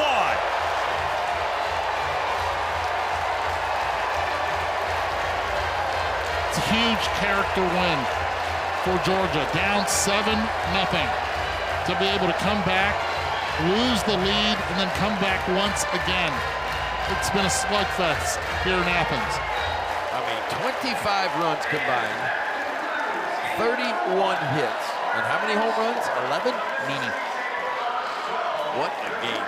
What a game it was. We only had, what, 3 innings where runs weren't scored. No runs in the first, no runs in the third, and of course, no runs in the ninth. In between, though, a lot of offense. And who was complaining about morning baseball? Certainly not us. Breakfast, bombs, and baseball. Today's Capital One rewarding performance. One of those double-digit home runs, Michael O'Shaughnessy. Yeah, I mean, it's hard to believe O'Shaughnessy wasn't even going to be in the lineup at Trey until Phelps got suspended. He finds himself in the lineup, and all he did was leave the ballpark twice today. 2 home runs, drove in 5 runs in this ball game. And so the bracket looks like this. 16 teams still alive this weekend. Tarps off in Athens. Right side of the bracket getting started with game 1s today, and Georgia has the lead in this best-of-3 series. Still so much more coverage to come today with games going through midnight. Fellas, that was something. What a win for Georgia. Wes Johnson and the Bulldogs get it done against Mississippi State. For Ben McDonald, Eduardo Perez, and our entire excellent crew, Mike Monaco sending you to Chapel Hill with Gabby Sanchez. Here's Mike Farron.